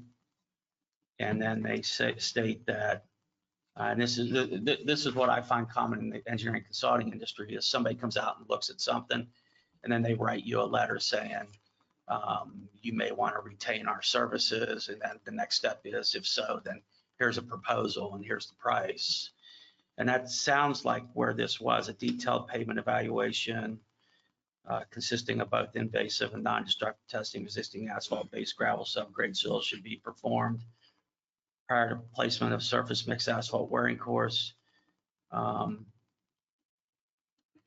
that the existing roadway alignment exhibits signs of damage and distress that may require remedial operations. So we've never gotten from the HOA's engineer a scope of work or a detailed outline of what the defects are. And Will, when he got a call from the HOA president, because the contractor had contacted the HOA and said, we're coming out in 48 hours to pave the roads and do the repairs, expressed concern to Will, and Will said, well, you might want to get your engineer out there then and look at things, which we don't know if that occurred or not. We don't believe it did. So where we are is we have nothing from the HOA's engineer with specifics on any defects and what the repairs would be. We had a scope of work from the other engineer working with the developer on what the scope of work should be, and that everything was fixed in accordance with that scope of work. That's all we have. Okay. All right. Anybody have any further questions? Yes. Or Is any this a, suggestions or? is this a full release of the bond or a partial? This is the final full release. This is the full release, but it has been reduced a few times before this for certain items. But this is the last remaining money for the bond release. It's $240,133. Is there, go ahead. I'm sorry. Just another follow-up question. Has there been any discussion heretofore with the homeowners association about getting an engineer to look at this and submitting information to you, or is this has this come up in the past recently? Because it sounds like it's an ongoing thing. This isn't the final step, right, with the bond release. So I'm just curious, have there been ongoing discussions about having that engineer review as procured by the homeowners association? Have they said, let's say hypothetically in June of 2023, oh, we're working on it, we'll get it to you soon, or did it just come up recently? Nah. When did they do the paving? They did the paving and repairs, I believe, I'd have to look at my calendar, but it was 2 days after I received that letter from the HOA from their engineer that they hired. That who hired? That the HOA hired. So ECS. I don't know if it has. So June 6th is the day that they did the inspection. And I believe I received the report on June 8th. It was a Friday. The developer made the HOA aware that they were going to do the repairs and the top coat on that following Tuesday. So they were given 2 days notice. So I'm a little bit confused about something. The HOA has hired an engineer. I'm not certain of that. Okay. Yeah, as far as I'm concerned, this is the document that we received. I'm not sure if he was hired or if it came out as a. I have a document that indicates that he's saying, hey, there may be some problems here. You might want to hire us to look at it deeper and determine if there's any problems, what the depth of the problems are, and what the fix should be. But we've not gotten anything from them. Like a detailed scope of work to do repairs that we received from the developer and their engineer. Okay. I'm going to move to put this item on our next agenda. I think we need more research. HOA, I think, has tried to do due diligence and come up with technical experts to represent their side of the story. I don't think it'll hurt anyone. I know the developer always wants the bond released as soon as possible, but I'm hoping 2 weeks is a reasonable delay. If I could just comment, the letter of credit is set to expire on July 15th, which is why, the developer has been actively doing our punch list items, getting us all the documents that we require to the bonding agreement, and which is why why this is all kind of been rushed. Okay. If that makes sense to you. So the bond is set to expire on Monday. Okay, well, thank you for that clarification.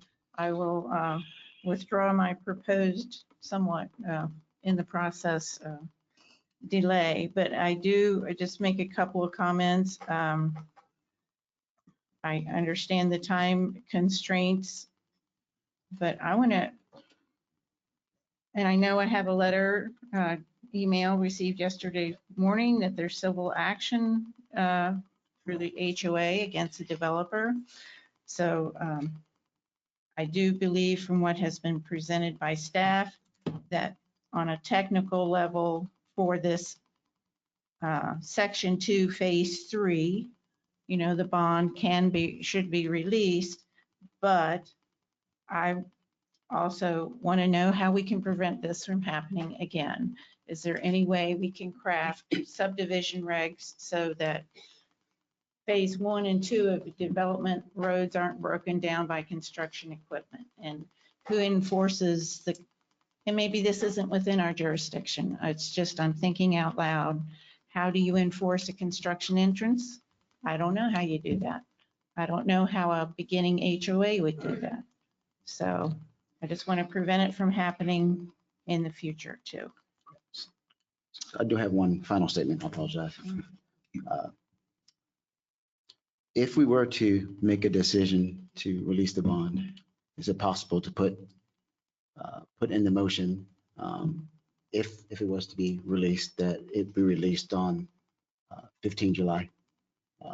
To coincide with the letter of credit, and that gives you between now and then, as all the stakeholders get together, get in the room, get the information that's needed so they can make some level of decision so that they understand what's going on from the HOA perspective. I think that would be, is that amenable? I'd say if you're going to postpone it, that you might as well just put it on out there. The developer need to renew their letter of credit. I have surgery next week and I'm not allowed to drive for 7 days. And so you can put in an extension, if you will, for the letter of credit? I'm not, no. And answer your question, no, the letter of credit has to be fully renewed by the bank. Okay. Which the developer pays another fee Right. for that. So unfortunately, I'm having surgery next week and I'm not allowed to drive for 7 days. If you were going to take it up on the 18th, I could try to participate via Zoom, but I'm not going to be able to meet with people, I don't believe, with my calendar filled up on this until after that. But doesn't necessarily have to be you. You have a team of engineers. As long as you're comfortable. And again, I'm not trying to make this onerous. I'm trying, in good faith, we have public folks that came in and had concerns. And if the letter of credit does not expire until the 15th, I'm looking for avenues to allow for more communication in good faith, based on the public comments, to allow discussions and information to be provided back and forth up until 15 July. Would that be amenable? I think you basically gives you, Friday and Monday to take more comment if there's any issues in chat. Yeah, I think the matter of the fact is that if the developer decides not to renew the letter of credit and we go all the way up to the 15th, that means that we have to get together, get a form signed by you all, take it to the bank, call in the letter of credit, and then get that money put into a separate escrow account in a matter of a couple hours Before the letter of credit expires. Yeah, so it's the timing is tough. It'd be pretty difficult. Yeah, we weren't asking to renew the letter of credit. Well, I'm sorry, say that again. I was not asking or inferring that I want the developer to renew the letter of credit because I know that's a cost to them. Sure. I'm just stating that if it's not due, the letter of credit is not due until the 15th, where it needs to be renewed. Is there a possibility of having a motion to release the bond up until, I don't know, 5 o'clock on the 14th, if that's the issue, where it does not bump up against the. So if we are doing that If not, and needing a understand. public meeting to do that, Okay. it's the meeting would be on Monday. Because that's the 15th is Monday. Today's Thursday, and I don't know the public notice requirements. Okay. Do we need 2 complete days, 3 complete days? Do that. Okay. Yeah. Just trying in good faith. Sure. Yeah, just. Yeah, Why can't- he's saying 2 days, which means it would need to be posted yesterday. No, today would do it. Today would do it? You got today and tomorrow, right? The special meetings. But why can't we vote to release the bond tomorrow or Monday? I don't understand So why you need a you- special meeting for that. Because you'd have to call a meeting, you'd have to provide public notice for it, and public notice requires 2 days, not including the meeting Not date. including the- Can't So- we act now Public to? notice was for 11 July, is that what you're saying? We would have to post it by close of business today for a special meeting. Let I me like that clarify idea. I wish something I could do that. And it sounds I, like it'll work. okay. We've already got authorization to call in the letter of credit. We would need to get you to sign the letter if they're not going to renew it. We've already got authorization to call in the letter of credit. We would need to get the president to sign that, if the letter to the bank, if we're going to do that. Our issue is, we can't be at the last minute with the bank. We need time to get over there and get them to process it and get it into an escrow account. So, really, if the HOA wanted to meet and their attorney wanted to meet, I'd rearrange my calendar and we'd squeeze it in tomorrow. And, but I'm thinking that whatever the outcome of that is needs to come back to you guys to hear what's going on. And we're still up against the letter of credit having already expired and us calling it in. I think where we are is if you're headed to postponing it in some form or fashion, that the letter of credit needs to get renewed. That's what I think needs to happen. Or you approve releasing the bond. I think that's the options here. What's the approximate fee for the developer if you extend the credit or if you reapply for the letter of credit? Approximate? He would have to have the letter of credit to us by Monday. No, what is the fee? He's asking what the What's fee the is for the fee? renewal.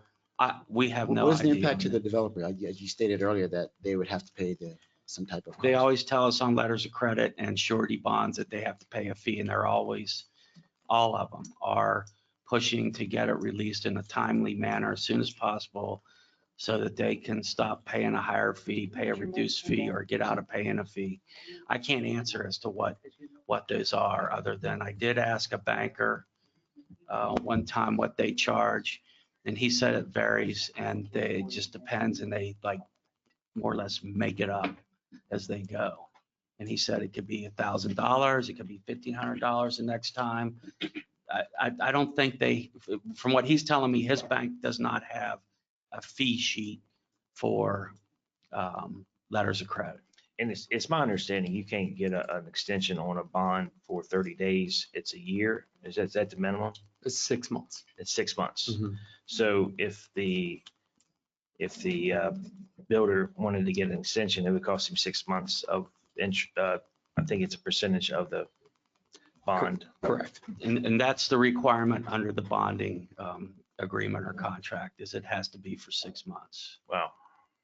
Okay. Is there a motion on the floor? I don't remember. We don't have a motion. No, we've been we doing don't a have lot of one. discussing. We attempted a couple, then it kind of, we're like, well, I'll just put it out there. I mean, you answer, I feel as if you answered the questions that were presented during public comment. Surface was inspected by Triad Engineering. The ditch will be fixed. If not, they won't get their occupancy permit. And the current bond will not cover any damages on phases 1 of the property. So those were the 3 things that were brought up during public comment, and you have answered those. I'm comfortable with your answers. I'll just push a motion out there to approve the bond release for lots 129 to 159, file 5-55. May I ask one question? That we have a motion on the floor, We have which a I'm motion on going the to floor. second. I'll second it just for discussion. This is, I believe technically, the requirements have been met to release the bond. But I am very interested in how we can prevent something like this from happening in the future. So. And I have one more comment to add, if that's okay, and that is there is, as we've received that email from the attorney representing the HOA, there is action being taken by the HOA now. So they're pursuing their action. Regardless of what we decide today, they're already moving forward. I have a question. Is that letter going to be in the public record for this docket? If not, should we amend the motion to add it in? I think it was emailed in. Does that count? Yes, I received it Wednesday morning So we add that for public on record. we my add that? email, right? Yeah, we can add that to a public. Right. Okay, I think that's a good idea. Yeah, I have a couple comments, but I could do it either during discussion, after you call the question, or now, whenever. We have a motion in a second. Okay. We're up for discussion now. Got it. Yep. Right. So I think our lawyer explained this pretty well. It sounds to me the homeowners association has a problem with the builder, and this can be the appropriate venue for that to be worked out is to the courts. Not with the county commission denying the bond release. We have a legal obligation to release the bond. And if we don't do that, there are pretty severe consequences to the county government and in some cases to commissioners themselves if they don't fulfill their legal obligations. And I encourage everybody to research that because that's an ongoing issue in this county. I'm not going to be in that situation. So I'm going to fulfill our legal obligations here that it's been certified. But this information is now in the public record. It's citable. The letter is now citable. And I'll be following this issue as it proceeds through the court system. It's a civil matter, as was explained. It's not, the government has a responsibility to release the bond because of the certification that's already been stamped. Any other discussion? All right, all in favor, say aye. Aye. Opposed? Motion carries unanimously. Thank you. Thank you. All right, we're going to take a short recess and we're going to come back to agenda item number 2. And we're only an hour and a half. Yeah.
Thank you all. We're going to get back in session here.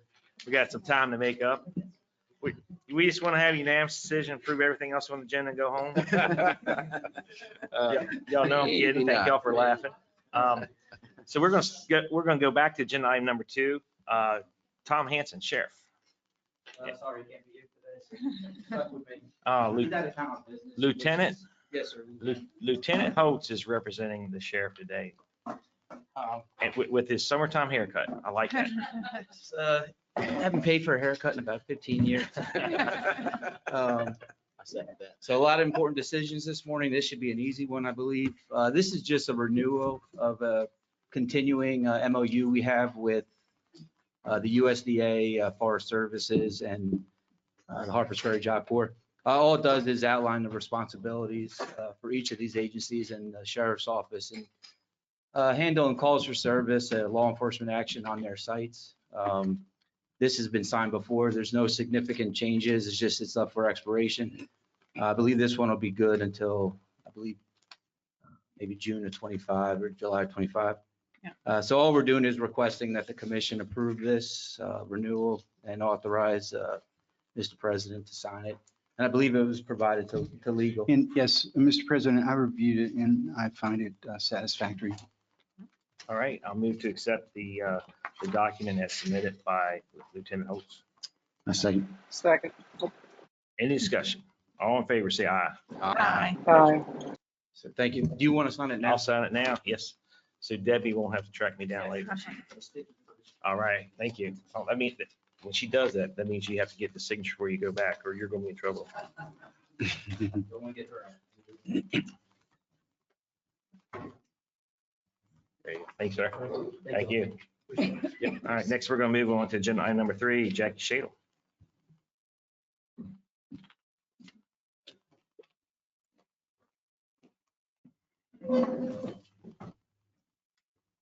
Good morning, commissioners. Morning. First of all, I'd like to take this time and thank you all for approving the COLA for the employees. I feel that's an incentive for keeping those employees that are valuable and are an asset to our offices and county. This is Karen Olden. She is our probate clerk, and I'd like to recognize her time with the county. She started out in the recording office and has spent the last 19 years in probate. Probate is a very difficult topic to know. I appreciate her staying with the clerk's office during my tenure there. And I have no idea how long she plans on staying. But I would like to present her with this plaque for 20 years of outstanding dedication, commitment, and service to the citizens of Jefferson County. So thank you, Karen, if you all could recognize her. Karen. Chairman, do we have time to take a photo by the? Yeah. Yes, yes, we'd love to take a photo. Well, and I just would like to make one comment as somebody who's unfortunately needed to go to the probate office and figure out things. I appreciate Karen and her manner of dealing with people, usually when they're highly stressed and emotional. And just your continued service is amazing, and I really value that. Thank you. Yes, and I like to echo what Commissioner Tab has said. I unfortunately have had to experience that as well, and it's the office is very professional, and Karen was great, and her staff was great, and they walked you through the process, something that we don't do on a daily basis. So thank you very much. If we could at this time, we could get up, take a picture with the commissioner. Can you Photoshop me in it? The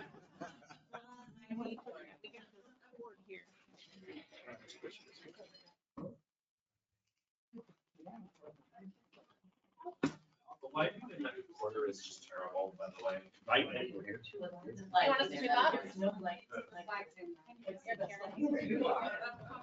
Thank you.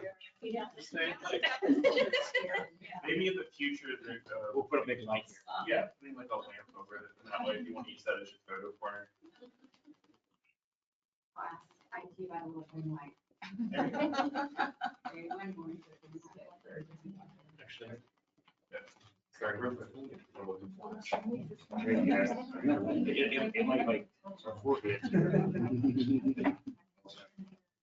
We'll put it on our watch. Thank you. So you won't see the flare.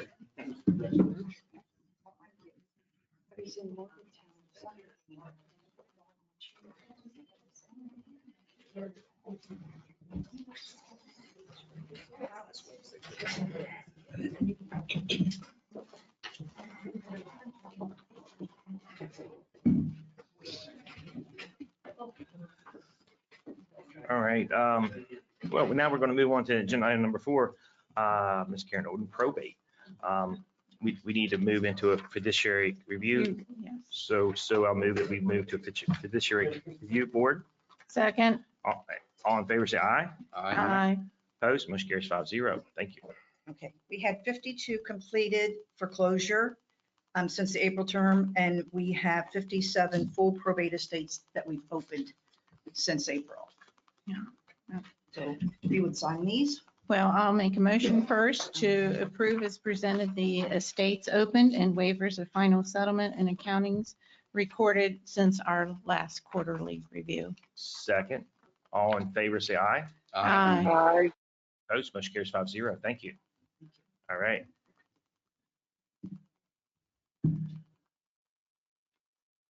Thank you very much.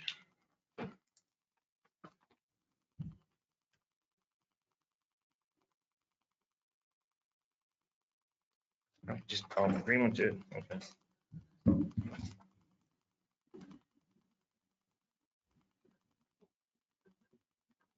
Thank you, ma'am. Thank you. And again, Commission, thank you for allowing me to. Yeah. Absolutely. Thank you. I am of retirement age. I'll move that we reconvene in regular session. Second, all in favor, say aye. Aye. Opposed, motion carries 5-0. All right, we're going to move to agenda item number 5, Kelly Franklin, day report section.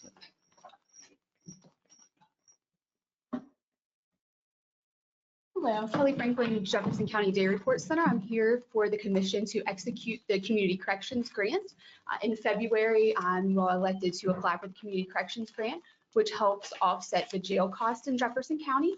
Last fiscal year, the jail cost, it allowed the $155,000 from the state, allowed an offset of about $11 million in fees. So Governor Justice awarded the grant last month at $155,000. So I am here to execute the contract. Okay. So do we need to approve it? I mean, you say execute the contract. What do you want the commission to approve it also? That's correct. The state now requires the commission sign to approve the contract to accept the $155,000 from the state. Okay. I move that we accept the $155,000 grant from Community Corrections Program at the Day Report Center and sign the appropriate documents. Second, all in favor, excuse me, any discussion? All in favor, say aye. Aye. Motion carries 5-0. Thank you. Yeah, and thank you for the work you do at the Day Report Center. All right, thank you. Oh, all of them. Yeah, there's No lots problem. of pages.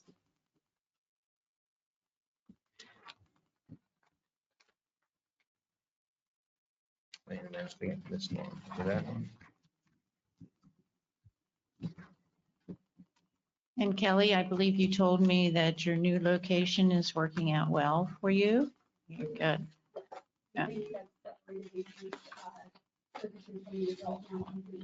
Okay, and then there's Pantran service to that location, so that helps. Good. And tell us again, what was that location at? It is 179 Oakland. Oh, I thought y'all moved again. Did- Oh, So we have one strip mall behind. okay. I'll say you're still important. The youth program on Newtown Road. Okay. Okay. Okay.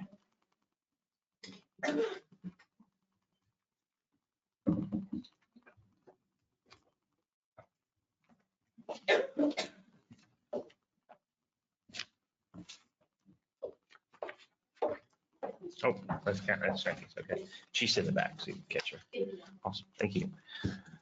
All right, we'll move on to agenda item number 6. Roger, did he go back to the office? Okay, all right. While you're checking, yeah, we're going to jump over to agenda item number 7. Jennifer Myers, Director of Parks and Rec. These are new since the last time I was here, so. Really? Thank you. Just making, I'm not asking you guys for anything, so hopefully this will be simple and painless for you, but instead I want to thank everyone. So I wanted to come today really to share with you, I'm sure everyone's aware that we had the fireworks celebration out at St. Michael's Park. I guess it's been almost 2 weeks ago at this point. And it was a very eventful weekend for us. And I kind of want to recap that weekend a little bit with you guys and just give you a little bit of information about the event and kind of how going forward. And I'm going to kind of read this post because I don't want to forget anyone. So bear with me here. But it starts out, so much gratitude.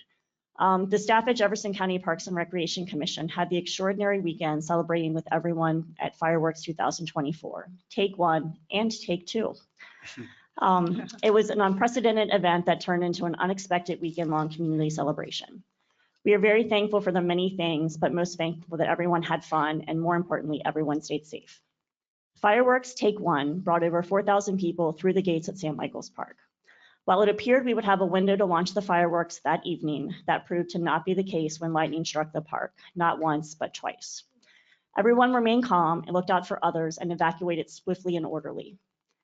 We especially want to send a huge shout out and thank you to the Jefferson County Sheriff's Department, the Jefferson County Emergency Services Agency, all their staff and their volunteers, the Jefferson County Sheriff's Reserves, the Bakerton Fire Department, Friendship Fire Company, Shepherdstown Fire Company, Middleway Volunteer Fire Company, and the Citizens Fire Company. All of these departments stepped up and went above and beyond, helping us to determine the best moves for the evening and helped us make the tough decisions that had to be made about postponing the event. Some of them may still be very wet. I mean, the Sheriff's Department and the Reserves, again, reserve a huge shout out for standing out in the pouring rain, thunder, lightning, directing the traffic and providing emergency services to ensure that everyone got out of the park safely and swiftly. We also want to thank all the entertainers, the contractors, everyone that was there for the event, the pyrotechnic team and digital lighting. We had bands on the stage. The Kelly Bell Band was performing at the time of this call had to be made.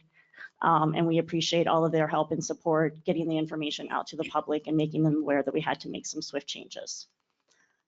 We also want to thank all the volunteers who gave their time and effort to make this event truly a community event. For this event, there were many volunteers that helped. We thank our spouses, our partners, our children who believe in our work and often give sweat, muscle, and tears right along with us. They were with us until nearly midnight on that Saturday, regrouping, replanning, and moving forward. We want to thank our board for supporting our community and showing up to help us make events like this happen. Fireworks Take 2 brought a lot of uncertainty. None of us knew what was going to happen.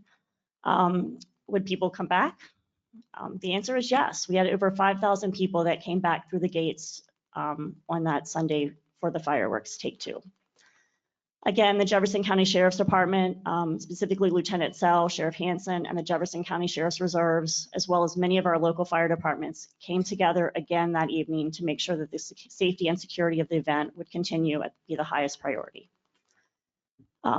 DJ Ray at Shenandoah Entertainment accepted a call from us in the middle of the night and postponed his own weekend plans to bring music, dancing, and fun back to the M stage for Fireworks Take 2.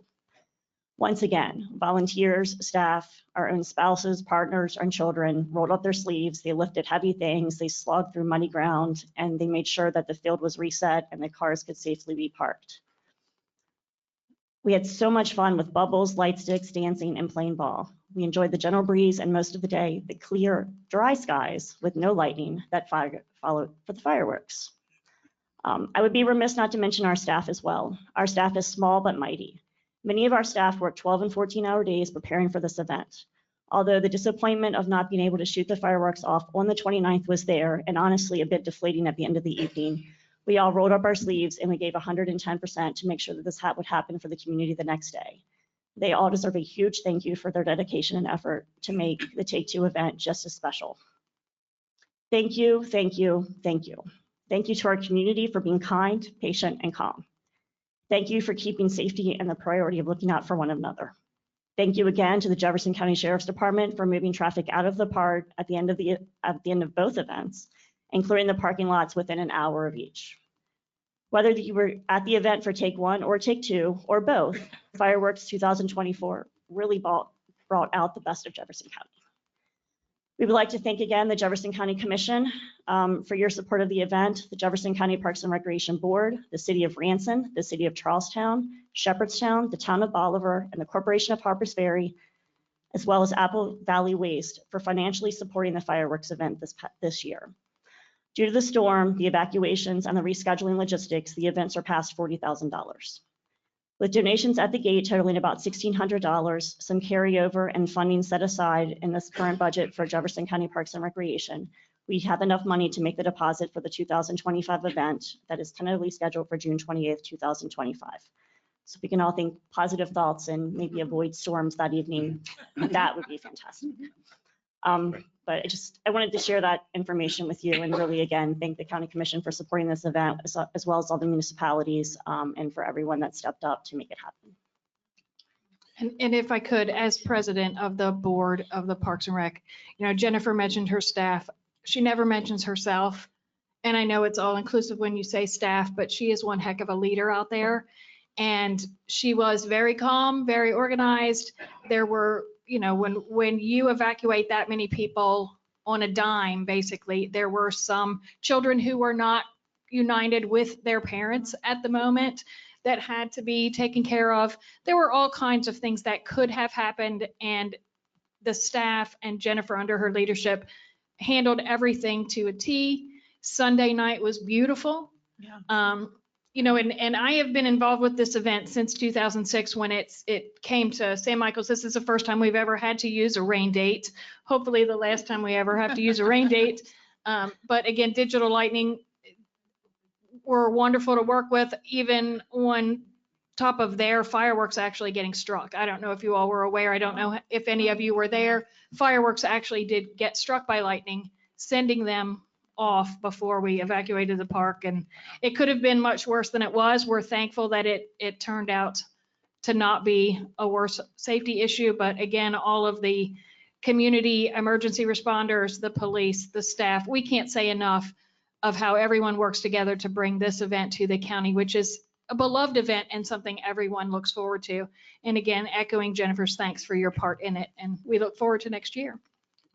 And I'd like to, if I may, I'd like to second what Tony has stated. During the last Parks and Rec board meeting that I attended, Jennifer gave a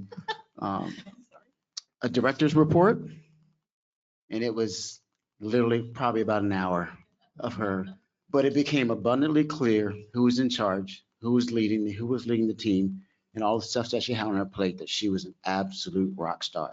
Absolute rock star. She had her finger and pulse on anything. I can literally name a park right now. You can just throw a park name out there, and she will go down the laundry list of things that are going on in that park, down to how many ants or ant hills there are. She's just an absolute rock star, and so congratulations on a job well done, and you're the best.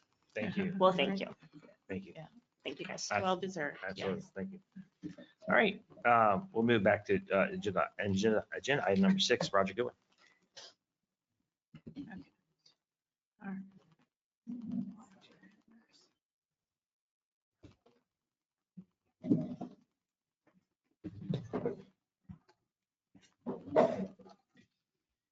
Okay, the next item is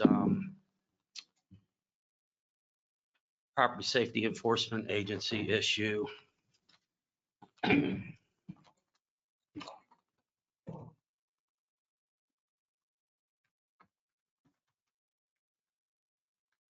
So in your packet, the agenda request, which includes all the backup documents on this case. This is a presentation of a code violation under the Property Safety Enforcement Ordinance. on behalf of the Property Safety Enforcement Agency. And the agency consists of the sheriff, a representative from the health department, myself, and a fire chief. Those are all required under state code, and then 2 citizen volunteers. The chief county engineer present the case in violation of request county commission issue the attached order to the property owner to bring the property into compliance. So I'm going to run through that. And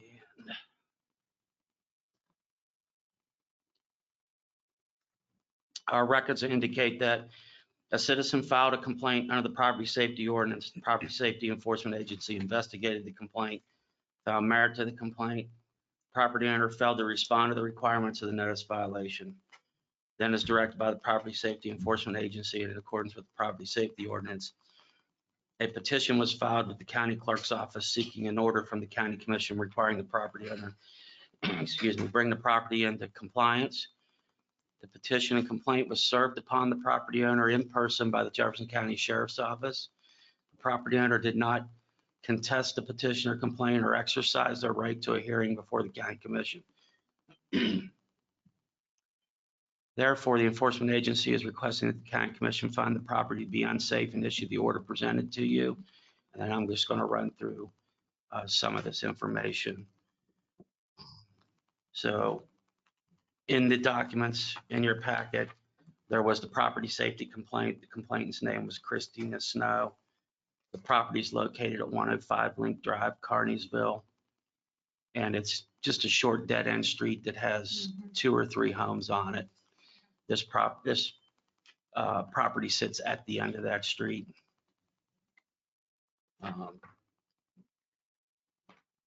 There are photos of the manufactured home showing the state that it is in.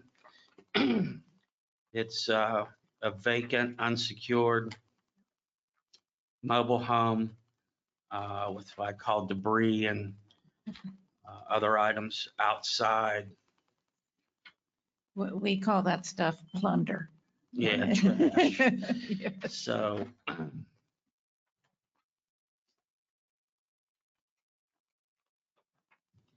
we're required under the ordinance to do an investigation and gather certain information. So there's an investigation report outlining what the outcome of that investigation was.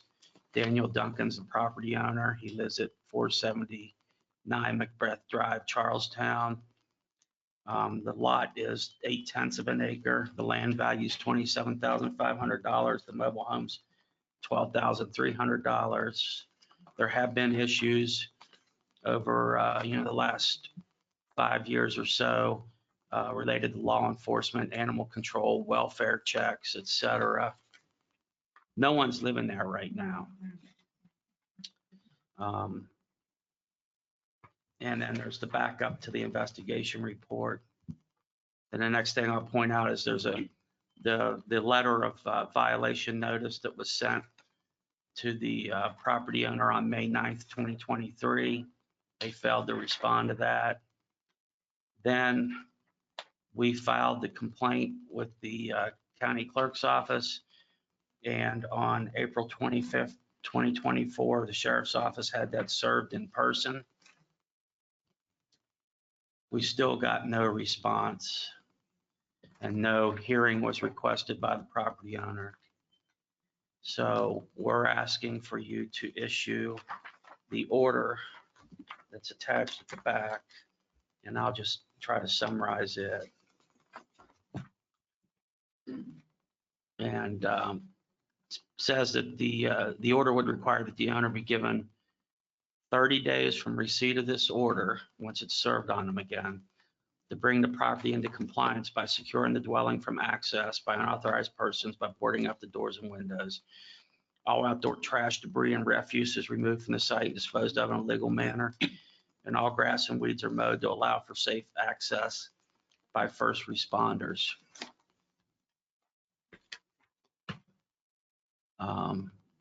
And that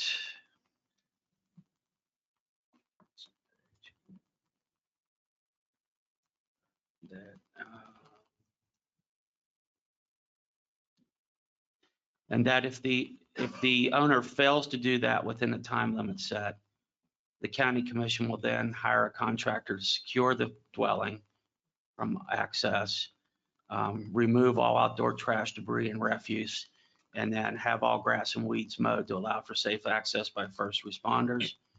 And that the county commission will bring a civil action in Circuit Court of Jefferson County against the landowner, seeking an order from the Circuit Court to grant the contractor and employees of Jefferson County and their agents the right of entry onto the property to perform the work, and subject the landowner to a daily civil monetary penalty of $25 per day until the abandoned and dilapidated structure and dwelling is secured and the work's complete, and subject the property to a lien to satisfy the contractor's costs in performing the work to secure from access by unauthorized persons and all the work, and plus the cost of reasonable attorney's fees and court costs.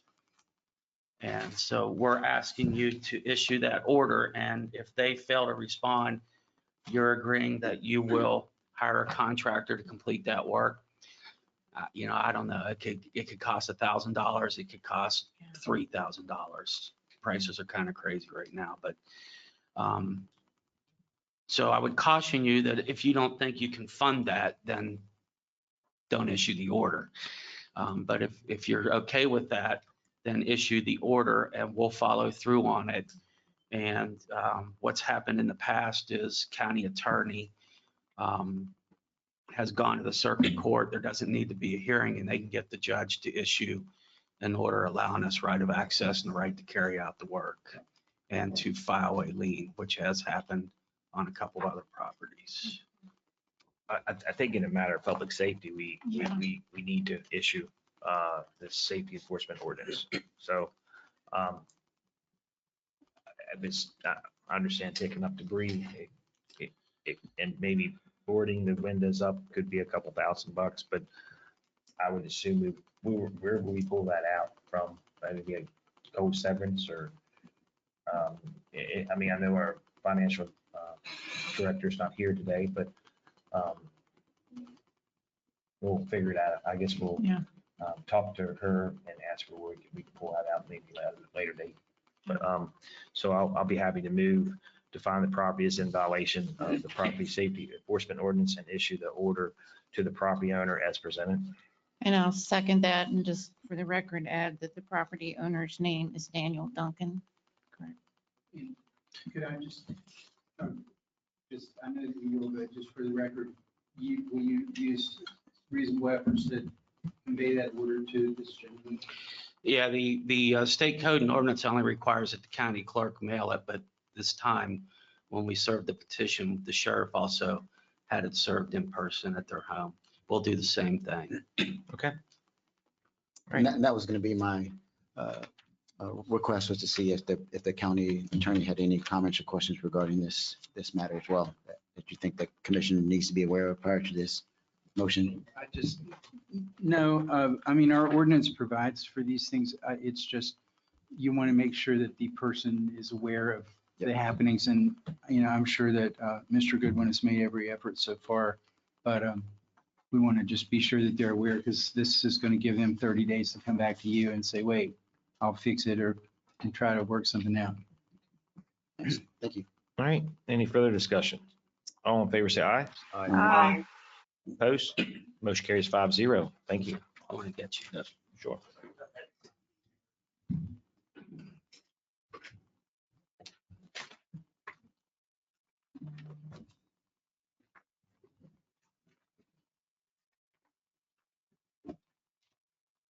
Yeah, thanks, sir. All right.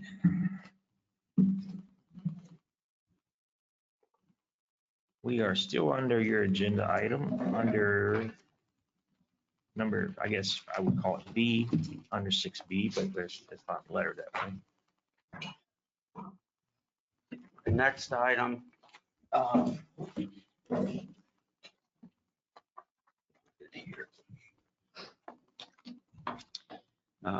Dave Lutman from Lutman Construction LLC is the owner. Nathan and I had met with him and his attorney back in April and discussed issues he had with our permit process. And as part of that, it was agreed on behalf of Mr. Lutman to submit an agenda request for him to express to the county commission his concerns and possible solutions and resources necessary to streamline the permit application process. So Mr. Lutman would come up and he can have his discussion. Hello, Commissioners. Thank you for taking your time today. I realize we're hours behind, so I'll try to be fast, but I don't think I can be. So I apologize that you're still here and not eating your lunch. So in Jefferson County, and Nathan, I encourage you to interrupt me anytime if I speak wrong about an ordinance. You're more than welcome to. So You have to speak right into the can you hear me? microphone. It's There, gonna be real that's better. close. Yeah. I encourage Nathan to interrupt me if I'm wrong about anything, but we have an ILP ordinance. It's an improvement location permit. All right, and in this ordinance, before we can submit a building permit, and when I say building permit, I don't want you to only think about builders or developers. Just think about yourselves, the deck that goes on the back of your house, your swimming pool, your shed, whatever it may be. There's certain requirements that you have, things that you need to submit that building permit. And it's the county requires those. So you know, if you're in the rural part of the county, there's no public water or sewer, you have to have a well drilled, you have to have septic permit, whatever it be. Within that ILP ordinance, which those things are daily required, it also states that a permit should be issued and it should not be cumbersome process within 21 business, or actually, it's not 21 business days, it's just 21 days. I read it this morning. So as of late, the last permit that I turned in, it took 41 or 42 days for plan review. Now, luckily, I've submitted this same house plan several times, and it was easy for the plan reviewer to understand what the house plan was and approve it. However, if he had had one question about the plan, one review comment, it would have been another 41 days if we were lucky to get a permit. So it could conceivably take a homeowner that wants to build their own deck in the county 3 months to get a permit to do so. So my concern isn't just about me, it's about all the residents in the county. If we'll all be honest with ourselves, I don't think a lot of homeowners are going to wait 3 months to build their deck. But they'll build the deck without a permit, and they have a party and we have a hazard or somebody gets hurt. It's taking way too long to have review comments and to get permits issued, especially when there's an ordinance that requires the applicant to follow, but the county, and I'm certainly not bad-mouthing Roger's office, I'm just saying the county can't capitulate to the 21-day term. And it's 90 for commercial, 21 I'm saying is residential. So what I'm recommending, Roger and I had several meetings where we talked about ways to create efficiencies in the department without harming the public. One idea is an expedited permit process, where we pay a fee to expedite the process. There's been a lot of questions and a lot around with that. A simpler way and maybe to handle this would be a master plan set approval. So if they're a local deck builder, somebody builds 50 or 100 decks in our community a year, and they build 10 of the same decks on the back of the same homeowners' homes, if they turn those in and pay a master plan set fee, that as soon as those deck permits come back in again for a new house or a new location, it can be done clerically, where the higher end staff or the more staff with more expertise in the building field, they don't have to re-review the same thing over and over. They're looking at the same piece of paper over and over and over, and it's creating a bottleneck. Those individuals should be out in the field reviewing that the work is done properly, not stuck in a paper jam that takes 3 months to get a deck permit issued or a house built. Mm-hmm. Secondarily to that, I know there's been a lot of opposition with development today from comments, is the way things are geared with this ILP ordinance. We're gearing things towards national home builders and not the medium-sized builders or the little guys. And the reason being is most of them are building on lots with wells and or public water and sewer rather than well and septics. So before I can turn in a building permit, I have to get health department approval, which takes a month. Then I have to have the well drilled. And if I'm lucky, if it's summertime and it's dry and we get a well truck on a lot, if I'm lucky, I got another month to get the well drilled. Then I can submit permits to the county. Then I need to wait 3 months. So I'm 6 months starting your home. If I was a national builder, a lot of my plan sets are engineered where the county doesn't have a lot of plan review or doesn't have comments because they have an in-house engineer that's stamping that plan set. I can't afford an in-house engineer to do that with. And they're on public sewer and water lots. They don't have to wait for health department approval and they don't wait to have wells drilled. So the nationals are 2 to 3 months ahead of our local residents in construction process. I'm recommending that County Commission, if you have any questions, I'm happy to answer them. Approve a master plan fee. One proposed number was $1,295, which will help fix the deficit of the county office, which I think is around $400,000. That master plan fee doesn't mean that the future permits aren't charged the same fee. So you just will get house plan gets approved as a master plan set and it stays approved until there's a new code cycle. Then when the new code cycle comes out, that plan has to be resubmitted and reapproved.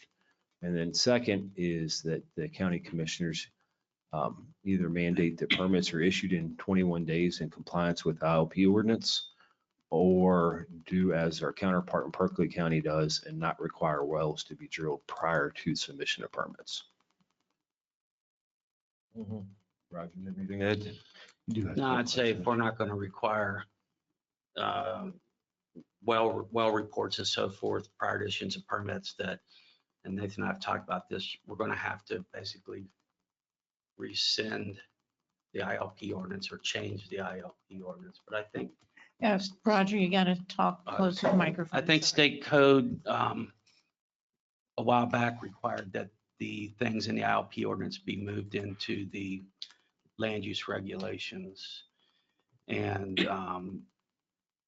we would need to make sure that everything within that regard's been satisfied.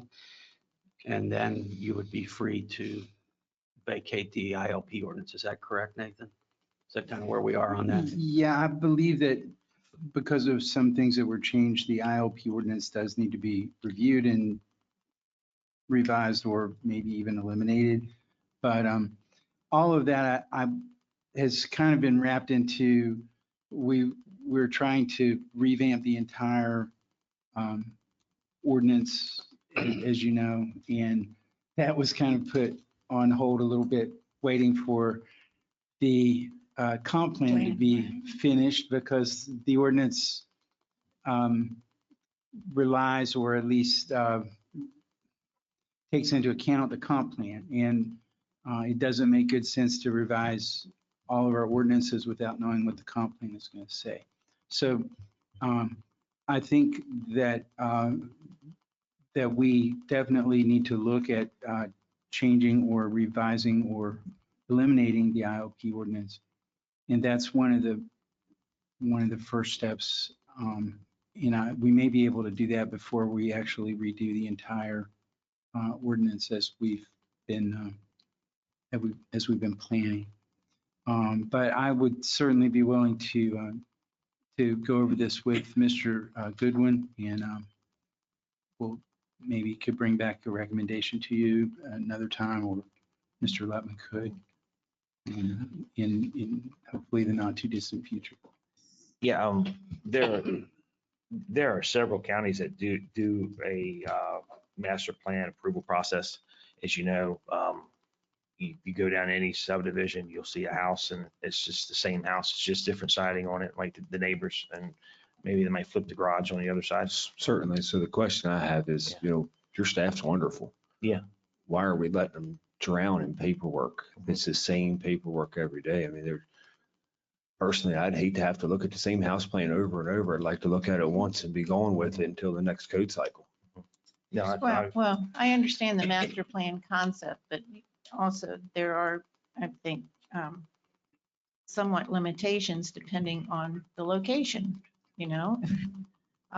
as far as the slope of the land and so forth, and you're talking about maybe a deck. I mean, what house are you attaching it to? That's, I understand the concept, but I think we definitely need some review process to make that the site is appropriate for that master plan. And this is, like you said earlier when you first started, this is not just for a home. This is for decks. This is for pools. I got a handful of calls in June when people were waiting for their pools. And obviously they're trying to get them in to enjoy them. I'm sure they're enjoying them in the last 2 weeks because it's been extremely hot. They're probably living in it. So it's just, this is just not for a builder. I just want to make the public very clear that this is for residents here in Jefferson County. And I don't know if people know, but our permitting office is receiving 3 times the normal permits. Is that correct? 3 times or 4? I mean, it's probably more like 50%, but it's increased significantly. Yeah. And it's probably this year going to be double 2 years ago. We had stated before we needed more resources. You approved putting money in the FY25 budget to hire another plan reviewer. We are setting up interviews for that. We don't have someone in the candidates that can step right in and has done plan review. We're gonna have to train them, and that'll take 6 months. They have, before they're allowed to do it under fire marshal regulations, they have to have the training, they have to pass a test getting certified before we're allowed to just like set them out there to do it on their own. So we're in the process of trying to get somebody on board and get to that, and probably take 6 months. So then we would have 2 people, and then that gives us the ability to maybe have things like garages, swimming pools, decks, etc., all handled by one person where there's a consistency in what they're looking at, and then all the dwellings are done by the other one. Yeah. And that would be one of the things we're shooting for. It's just workload is really heavy. We have a backlog, and we've been tracking it for the last 4 or 5 months, that in the queue that's lined up for plan review, we've been floating in that 170 to 195 permit applications or re-reviews laying there to be done at any time. We cannot get it whittled down or totally wiped out. Roger, can I add some value to that? Pardon? Can I add some value to Yeah. your last statement? So, and I'd like to try to address your concern too at the same breath. So I'm not suggesting that the master plans are approved and then it's not looked at for each location. Okay, all right. So I just want to make sure that there's some clarity on that. Okay, So good. when we're in the review process at the county, Rogers can correct me, you have this building inspector that's approved to review prescriptive code. So there's a big code book. If the construction plans meet prescriptive code, there's no engineering involved. The national builders have engineering involved and stamp. Plan reviewer, building code official looks at that stamp and says, I'm done. I don't even have the authority to look at this any farther. The small people like myself, people building decks, they're using prescriptive code. So the plan reviewer has to look through all that, which can be quite extensive. Right. So we're saying that the master plan should be approved for that. However, every time someone comes in for applies for a new location, the other portions of the county's duties continue. So Mason still makes sure that setbacks happen. So it's, the plan is approved, but it's not approved for the location until the location checks have occurred. So there's still 2 fees coming out of this, where it's a master plan fee and then same fee as we've always paid. Okay. Every submission, but it helps the plan reviewer that has to review prescriptive code only do it one time for that type of structure. And then that structure does have to be looked at by the other officials of the county to make sure it meets setbacks and other zoning regulations, if that helps. Okay, thank you for that clarification. Yeah, and then also for Roger, every time there's a code update, things have changed. That ILP ordinance is from 76 or 79. Yeah, it's way back. Right, so building code was, the code book was this thick in 76 or 79. Now it's Yeah. this thick.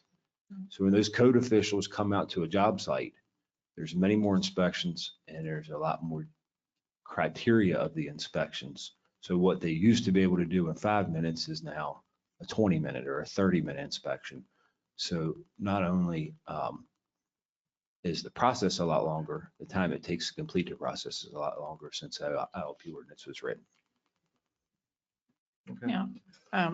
I have had comments to me, and this is mostly for Roger, and I don't know if there's a better way to do this, the way you, what I have been told, the way business is conducted is that, you know, there's a pile of things that need to be reviewed. And if there's a question, then you send that, I guess, back to the builder or the designer and so forth. But then when the answer comes back, that goes to the bottom of the pile. And I just want to make it fair for everybody, but also timely. So I don't know if there's a different way to manage that process. I cannot imagine the depth of work you have. So I don't have the answer. I'm just looking It's a really valid to question. see if there's any other ideas. So that person that was at the top of the pile and there was a question or a technicality that had to be addressed, but when it comes back in, it goes to the bottom of the pile. Yeah, I mean, everybody wants to be first. Yes, right. So we talked to Berkeley County about a number of things and with regard to master plan set. We were looking for a model that we could essentially emulate. We don't want to reinvent the wheel here. And somebody that's a jurisdiction that's doing that, they're not doing it. They tell us, because we'd like to just go talk to them, find out how it works, what were the pitfalls, so that we're not making the same thing and get the system up and running quickly if we go that way. The other thing is that they told us that, and they have 3 plan reviewers over there, that one does decks, pools, swimming pools, the other one does houses, one does something else. But when the comments come back in and they have a permit that's come in or stuck, it would be next to be reviewed, they'll move those resubmittals to the head of the pile usually because it's fresh in the reviewer's head, and they'll go ahead and get them out because they don't take as much time rather than on the bottom of the pile. What I'm hearing from my people is we have plan changes occurring in the field. They're not building according to the plan. So you're required to make a plan change and reflect what you built and then demonstrate that it meets the code and it gets reviewed for that. And when the plan change occurs, you can't get all your inspections completed till you get the plan change on record and it can get looked at. So I'm being told that we're making those first priority and that they're coming in. So my thought is, and staff's going to meet, and we're going to discuss some things, is move all those to the bottom of the pile and make resubmittals slide more to the top of the pile. We can't have everything at once. We just don't have the resources to do it right now. But that would be the first step that we're looking at doing. For an expedited fee and a master plan, would that be just a policy change in your office? What do you need for that? Yeah, just be the way we're doing business. I don't think we need formal approval or anything. We need time to implement it, work the things out, get everybody on board, how we're going to do it, what are the steps, how's it going to work in our system, what might need to change with our MyGov digital permitting system, and then probably run a trial run on it and see how it works before going full implementation. And just to give you a little bit of background, this is one of our largest departments. Now that we have ESA, you kind of fall a little bit further down the list, but it's a huge department. And we are on the verge of significant retirements within this department. So I'm meeting with staff and we're going to talk about what that looks like to go forward. So we have an opportunity to revision how this department has worked and how it can move forward in the future. So this conversation comes at the perfect time. So thank you very much for presenting it to us. And then we can look at how to make this department move even better going forward. Thank you for letting me be here today. And one last thing, I apologize to interrupt the flow of this, but something else that really should be considered as this thing moves on is third-party inspections. So we already do third-party inspections, do two on every home in the county. It's required. So that's electrical. So all electrical inspections are outsourced in the county. Roughing and final inspection are done by a third party. And I know there's a push from the inspectors to add more inspections. I would highly recommend that any future, but they're bogged down with work. I would highly recommend any future additional layers inspections are done by third parties. And if maybe there's a couple that we can find now that we can back away from inspectors, such as a footer or something that can free up some time and have third parties do that. I think that would be helpful to the workflow. No, I agree. I agree. I'll speak to that if you don't mind. Well, we, for the first time, well, let me start here. Under the fire marshal and the building code, the only third-party inspection we have right now are electrical inspectors.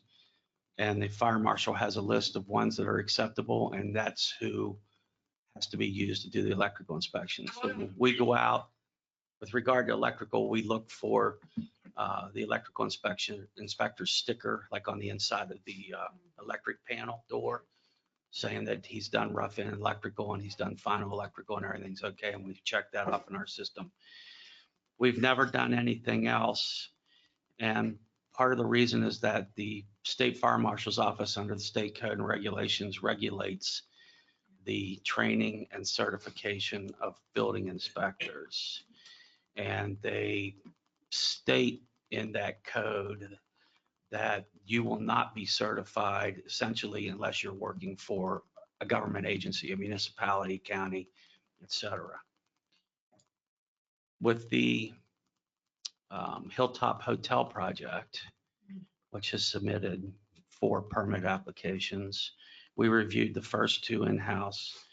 On the larger ones, which are massive and massive amounts of information, they agreed with the State Development Authority to do third-party review. We pointed out that you better make sure that the fire marshal's okay with that. We believe they got an okay from the fire marshal, but the level of inspection that is occurring, plan review and inspection, it's an engineering firm out of Fairfax County who has a licensed engineer who has practically the top certifications by the International Code Council. And he is doing all the plan review, and they're going to do all the building inspections and sign off on it. And they're providing all those documents to us, and I review them. And if everything looks in order, then we issue a permit or we'll accept that an inspection has passed. So if we're going to move to third-party reviews, third-party inspectors and reviews, I need to get the fire marshal to confirm that that's something we're allowed to do and then what's required in that regard. But I think that's the level it's going to be. It's going to be a high-level person certified in plan review and inspections of all aspects, plumbing, mechanical, framing, electrical, et cetera. So we're doing that right now.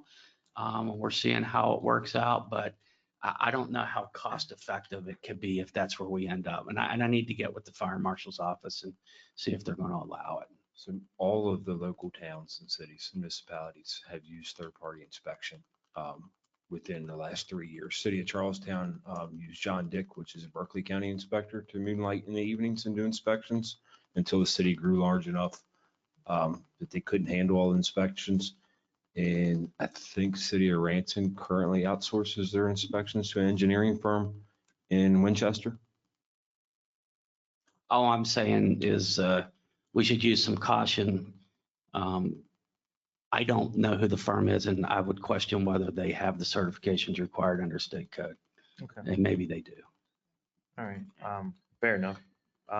Well, I'd like to move a motion just to authorize Director Goodwin to implement a master plan process and an expedited fee process in your office and to look into the third-party inspection to see if we could possibly do that via the fire marshal. I'd like to also add to my motion to have either Roger, Director Goodwin, or our attorney, legal counsel, to bring us back a draft of the ILP ordinance to review and address the wells. To make all, did I lose anybody?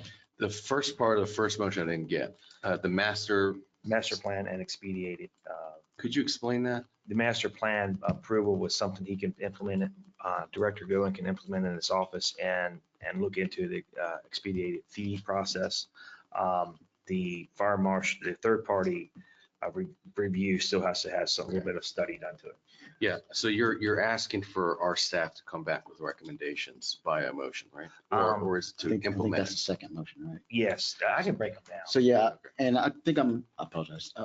You finish up. I'm sorry. You go ahead. Well, I was Thought just, process is thanks. Yeah, I just wanted to see clarification on the motion.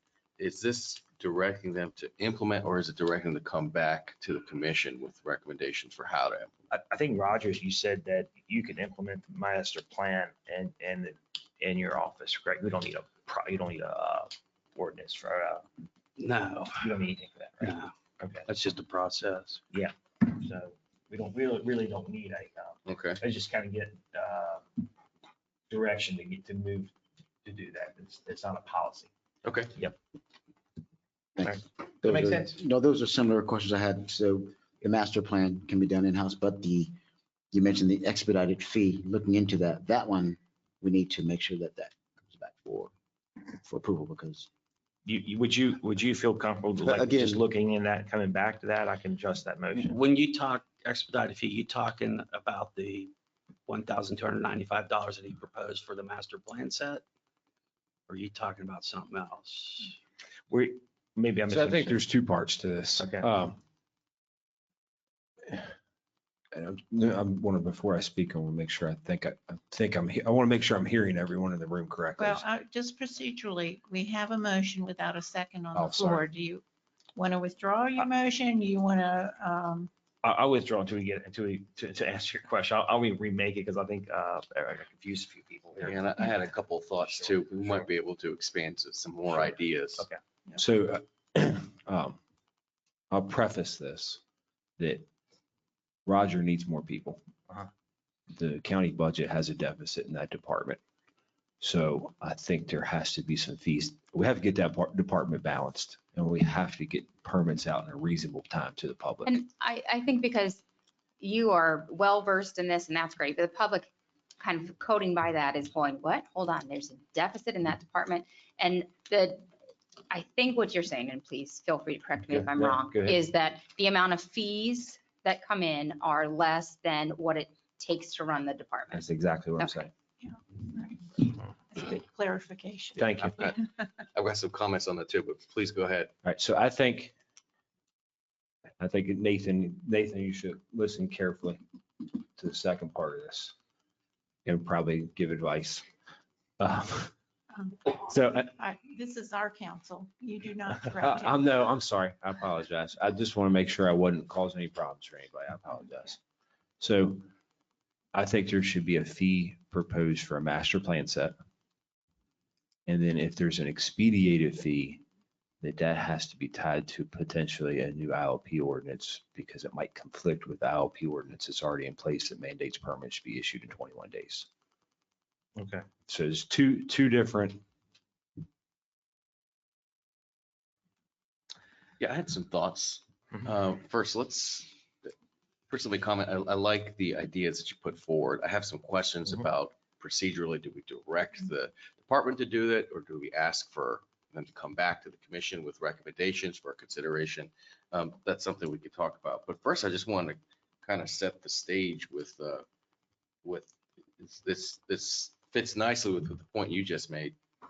The context here is we have services that we provide as a government, and our citizens want those services, and we have to pay for it. And there's different ways to do it. You could do it with fees or you could do it with taxes. And, I don't speak for every commissioner. I can say I've gone around publicly saying I am not in favor of raising taxes.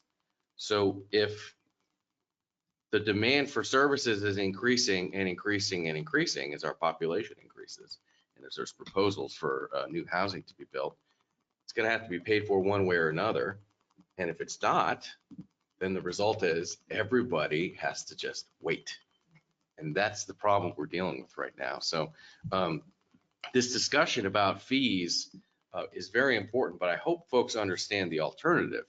The alternative is you just wait longer and wait longer and wait longer, which we talked about in budget season when we talked about folks needing a new deck, et cetera. The other alternative that's not being talked about right now, thankfully, because I don't support it, is raising taxes. I don't want to raise taxes to get these services out the door. So instead, we're trying to consider innovative ways to collect fees that could provide the services that our citizens need. I think that's a good idea. A couple of other big picture points here. I am concerned that we are unintentionally incentivizing big housing developments instead of slow growth and smaller size lots. And time is money.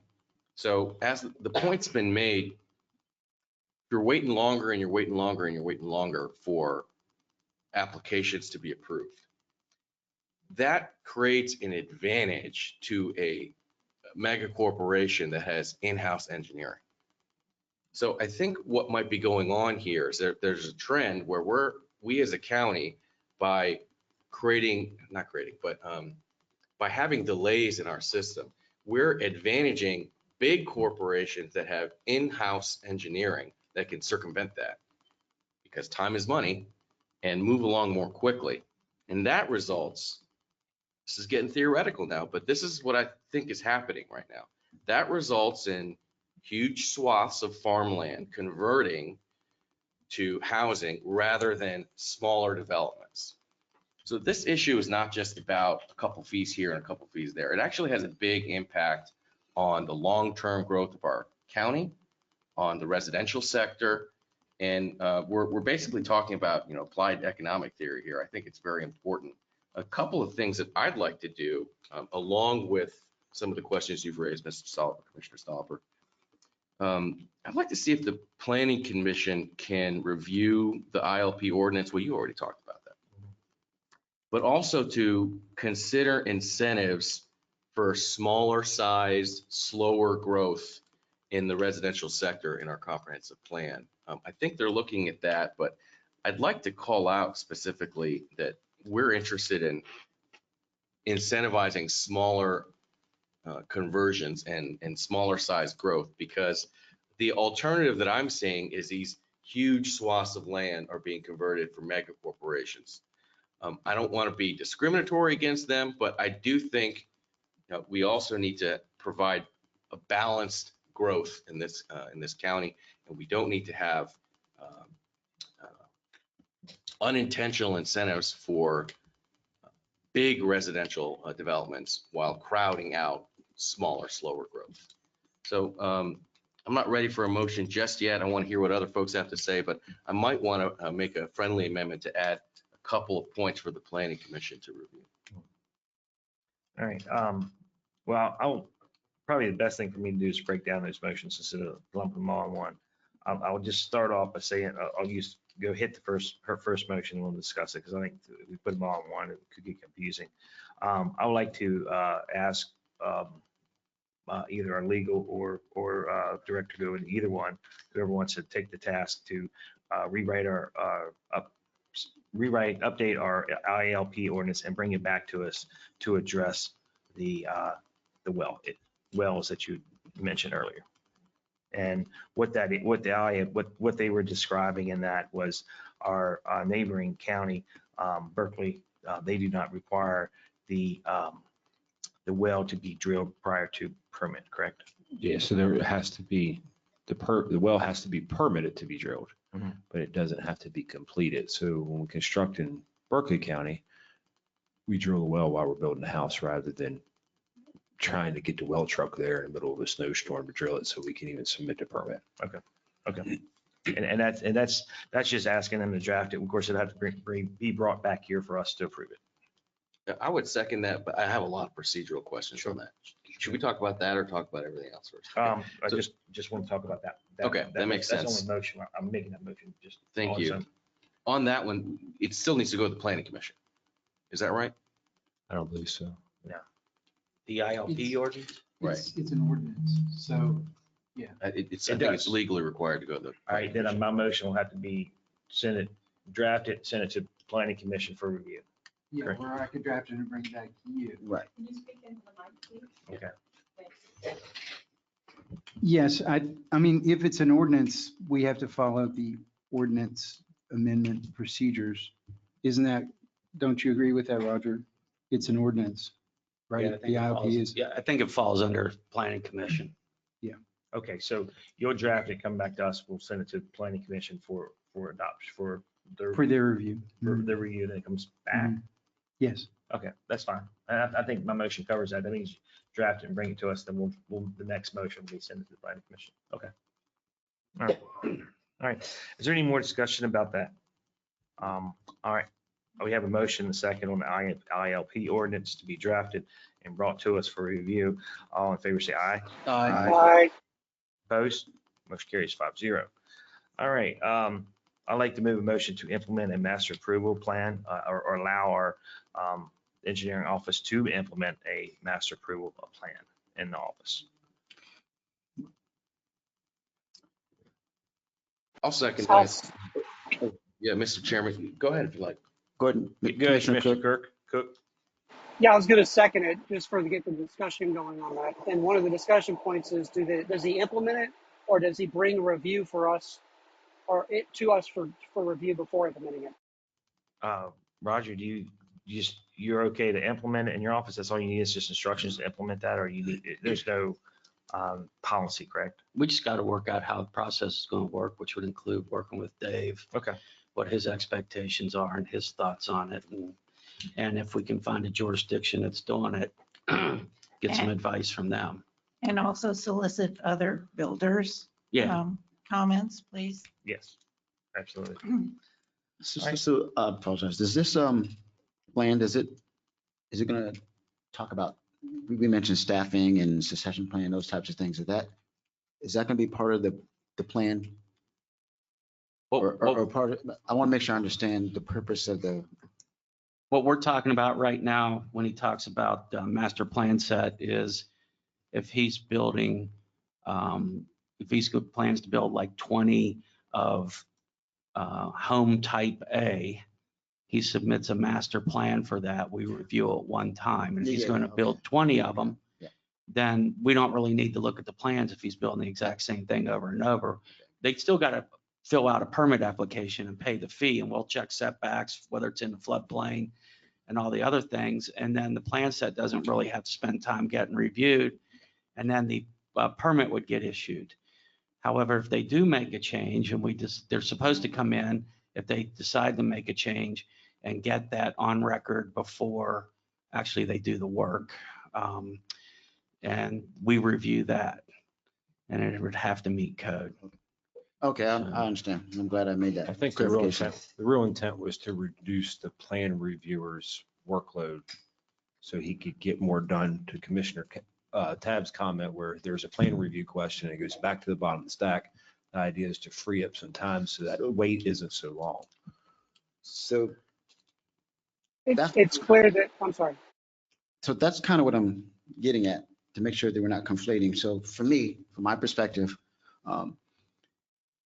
the planning commission's review process, in my opinion, needs to be looked at. So we need to understand that a lot of the, and we talked a little bit about it, but some of the root causes of why it's taken so long. You had mentioned it goes to the bottom of the pile, goes, how many folks, staffing, expertise, resources, and those types of things. So I wanted to make sure that there is a plan to address that. And I was making sure that whether or not that would be something separate, like a permit approval process review, as opposed to the master approval plan where you're just looking at ways to streamline, not the full streamline, but just streamlining of like, processes or like, can't think of the right word, projects, similar projects.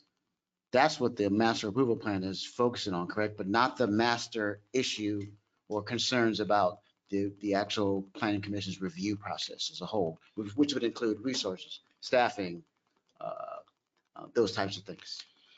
Correct. However, this whole issue lays under the building code, which does not fall under the planning commission. The link actually runs from the county commission to our department through the building code, and it's managed that way. Planning commission has no oversight over the building code. It's for the building of houses, commercial structures, decks, pools, et cetera. So as far as making improvements in the process, if we're directed to do that and look at things, we do that at the direction of the county commission. We would look at stuff anyways internally, because when we get complaints, we want to see if we can fix things. But the planning commission would have no oversight. It doesn't have to go before them for any approval, et cetera. We have a resource demand and efficiency conflict. And I think giving you the template that you could lay over to do this more efficiently is critical for your success. I agree. All right, is there any more discussion? Yeah, this came up during budget season. We talked about this a few times. You brought on a new staff. Thanks for that initiative.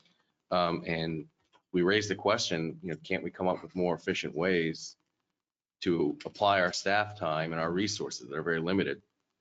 This motion asked our staff to do that and to come back.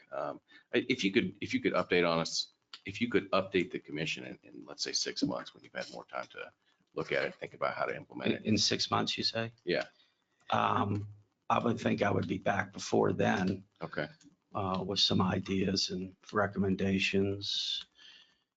Yeah, that'd be terrific. That'd be terrific because I think this is a really interesting question.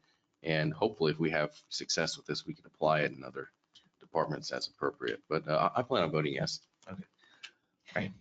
Any more discussion? I just want to clarify, because I think we've had two different conversations here. And I believe Commissioner Stauffer's motion refers to the master plan fee or permitting fee, and that's similar structures. You don't have to review the plans. That's one efficiency we hope would work for the department. But I think there's the bigger picture. We're also mixing in the conversation about, a streamlined process or any other efficiencies that can be found in the department.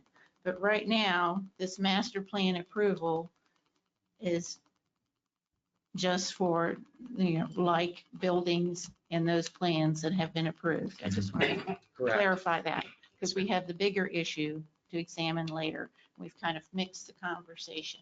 Yeah, I plan on making another motion Okay. to address some of those other issues. All right. All right. The motion on the floor was to allow the Director Goodwin to implement a master plan process in his office, and nothing to do with fees. I was going to address that next. All in favor of the motion, signify by saying aye. Aye. Opposed, motion carries 5-0. All right, as far as the fees, expedited fee and the third-party inspection, I think that's something that probably needs to come back to us. If you could maybe talk about some type of expedited fee and come back with some type of a red line back to us, how that would work in the fee schedule, and check to see if the fire marshal would allow us to do a third-party inspection. So my next motion is just going to ask the director to bring back more information regarding those. So I'll move a motion to ask Director Goodwin to bring back a expedited fee schedule, and also to see if to research to see if we can have a third-party inspector.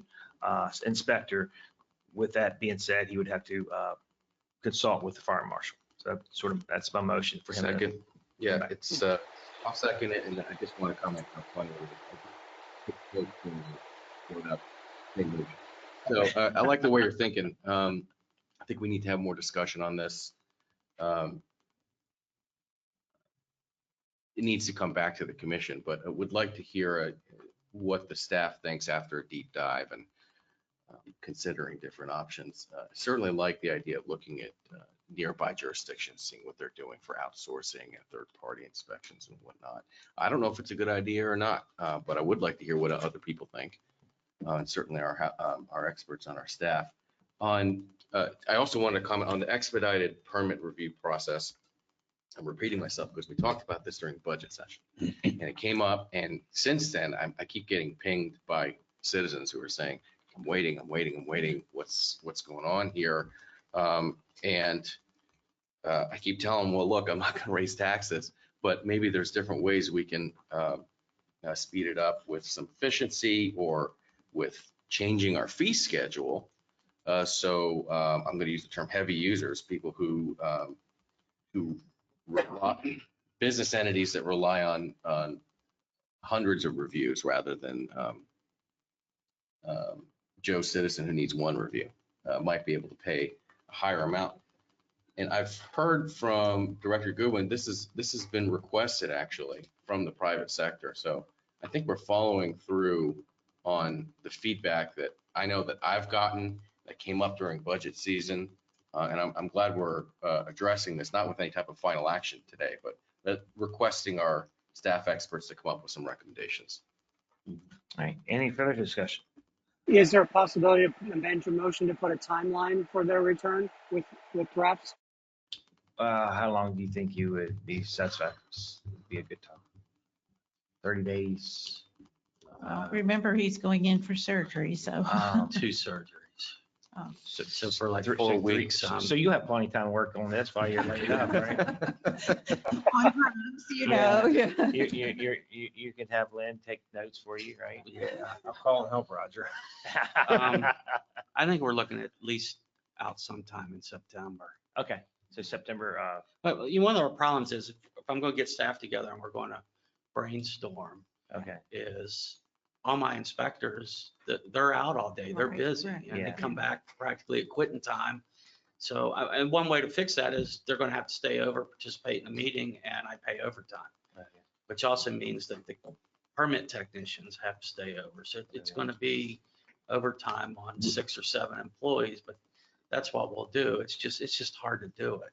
Well, with the workload they currently have, to your question, Commissioner Cook, I would just say that our director, they're covered up right now. And if he says sometime in September, I'll just take his word for it. I don't think I need to put a date on the motion. And that's fine. I was just addressing what Commissioner Machke's points were about how he gets pinged often and really everybody's looking forward to this. Sure. Absolutely. All right. Do we have any further discussion? All right. All in favor, signify by saying aye. Aye. Opposed? Motion carries 5-0. Thank you. Good discussion. Thank you. Thank you all. I had a couple more ideas that's relevant to this agenda. I don't think it's say or go, but I don't want to move on to the next agenda item. Oh, if you want to- If that's all right. Yeah. So ILP ordinance review, we already got that, right? Yep. Okay.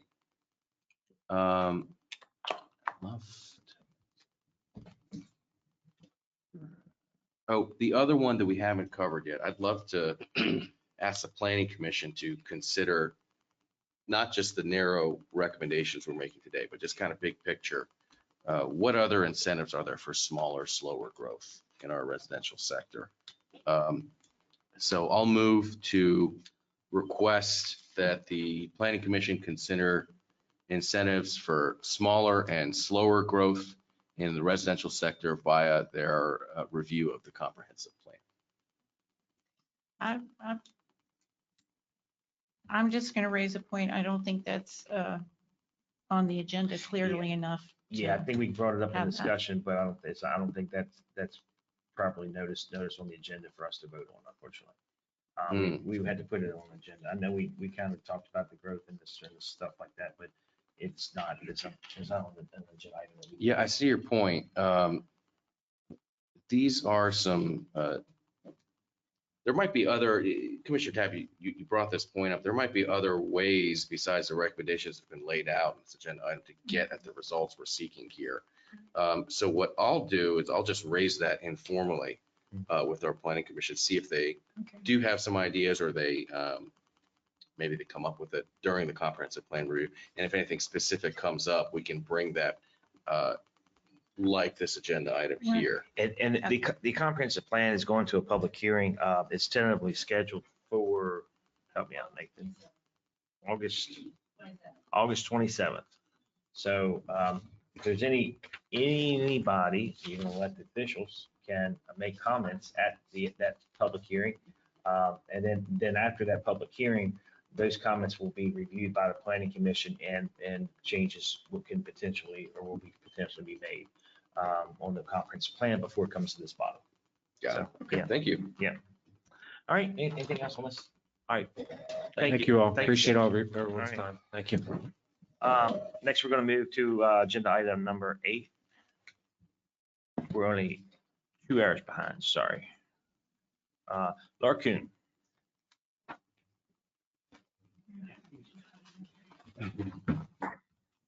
Good afternoon. Hello. Yes, it is afternoon. Yeah, lunchtime. Did you bring lunch? Sorry. I've got peanut M&Ms. Share.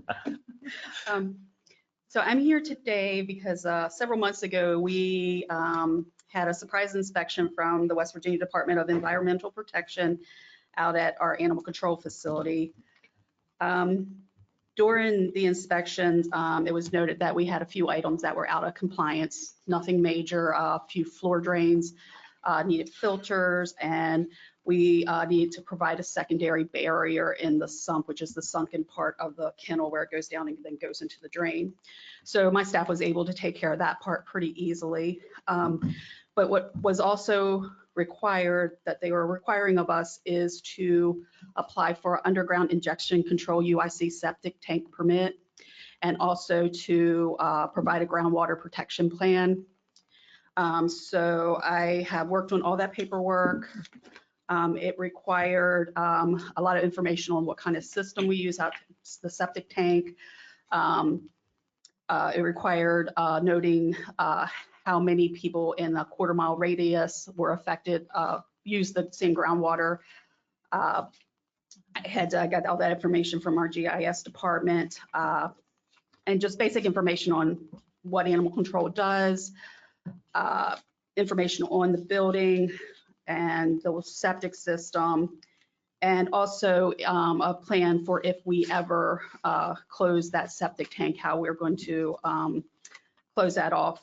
So a whole procedural list on all that information on abandoning that septic system.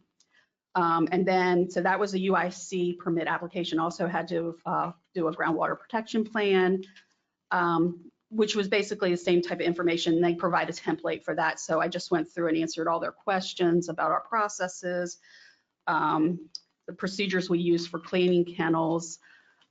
We also had to provide training instructions for the animal control crew for properly disposing of animal waste, so that it does not go into the septic system. And I will say the animal control team is amazing and very diligent at cleaning the kennels. So they were already doing this before this was in effect. But we just need to have this on file saying that they are following the proper procedures for making sure that everything is disposed of properly when they do clean the kennels. So what I need is your approval, because it requires 4 signatures from the commission president, 2 of which need to be signed and notarized. All right. I will move to approve the president's signature of the underground injection control permit for the West Virginia Department of Environmental Protection. Second. Any discussion? Yes. Yeah. Yes. My one question is the house, the former caretaker's house, or where Bill Gray lived, you know. Right. Is that on a well? Well, and septic, it has its own septic system. It's separate Right. from animal control. Right, and I just can't think in my mind the distance, but I'm assuming that's a safe well and it's not in the same drainage area of the. I don't believe it is. I could pull that from the health department and make sure, but I don't believe it's in the same field. That's my only concern or questions. Yeah, because in Solid Waste Authority, they have their own well? I mean, I know it's a challenging area. This is something that came to my attention maybe within the past year, that we are sharing that well with the animal control kennel well is shared with the Solid Waste Authority, Okay. which is Yes. becoming a problem. Right. Well, and that's a different entity. That's a state. Right. And they don't share the septic, just the Right. well. Okay. Yeah. All right. Well, maybe. And I don't know when that happened or why, probably 30, 40 years ago, that all went into place when everything was set up out there. So, Well, and when the landfill was closed, see, Yes. before it was all one piece of property. Yes. Yes. Yeah. So, yeah. Okay. All right. Yeah. Any other All right. discussion? Questions? Yes. I had a question. There was a comment made during the public comment period about class 5 injection wells.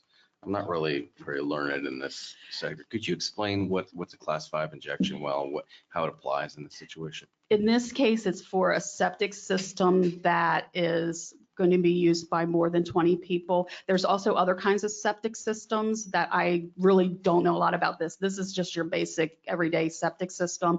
But if it's used by more than 20 people or has a specific special use, that's why we need the class 5 permit.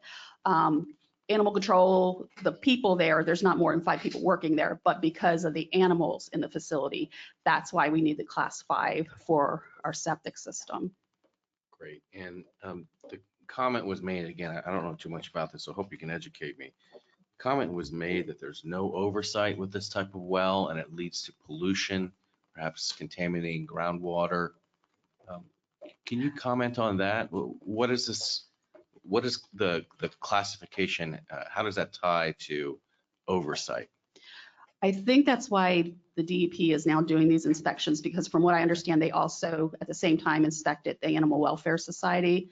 Okay. So I don't know if they're kind of catching up on these kind of things and trying to get them up to date, because this was an education process for me as well, learning about these kind of wells or septics, and what is needed. So I don't know why now this is happening, or if they're just trying to get a better hold on groundwater protection in West Virginia right now. Okay. And you said the Department of Environmental Protection is going to be inspecting these wells, is that right? They will inspect the septic system. We apply for the application upon approval. It has to be renewed every year. So I'm pretty sure that means we'll have an inspection every year. Right. Is it the is it the county government's responsibility to inspect the wells, or is it the Department of Environmental I Protection? think it's the Department of Environmental Protection, but us as the county has to make sure we follow all the correct procedures. Okay. All right. Thank you. Yeah.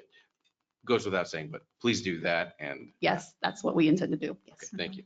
All right. Any further questions or discussions? Yeah, just one last one, and that is if you have not been over to animal control, there's the caretaker's house that was not in good shape, and Fleets and Facilities is rocking and rolling and making that an actual usable space. It's amazing. They've just it. So if you get a chance, take a tour. Awesome. Awesome. All right. Good deal. Well, all in favor, say aye. Aye. Aye. Opposed? Motion carries 5-0. Yes. Thank you. I'm going to leave this with Sarita since it needs to be notarized. Okay. No problem. I'll take care of that right after the meeting. All right. We'll move on to agenda item number 9. Jessica James.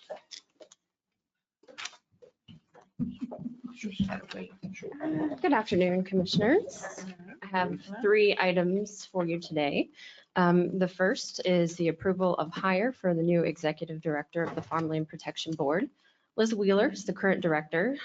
She will be retiring late summer, early fall, I believe. The position being vacated by Ms. Wheeler is a full-time 80-hour position at a grade 7.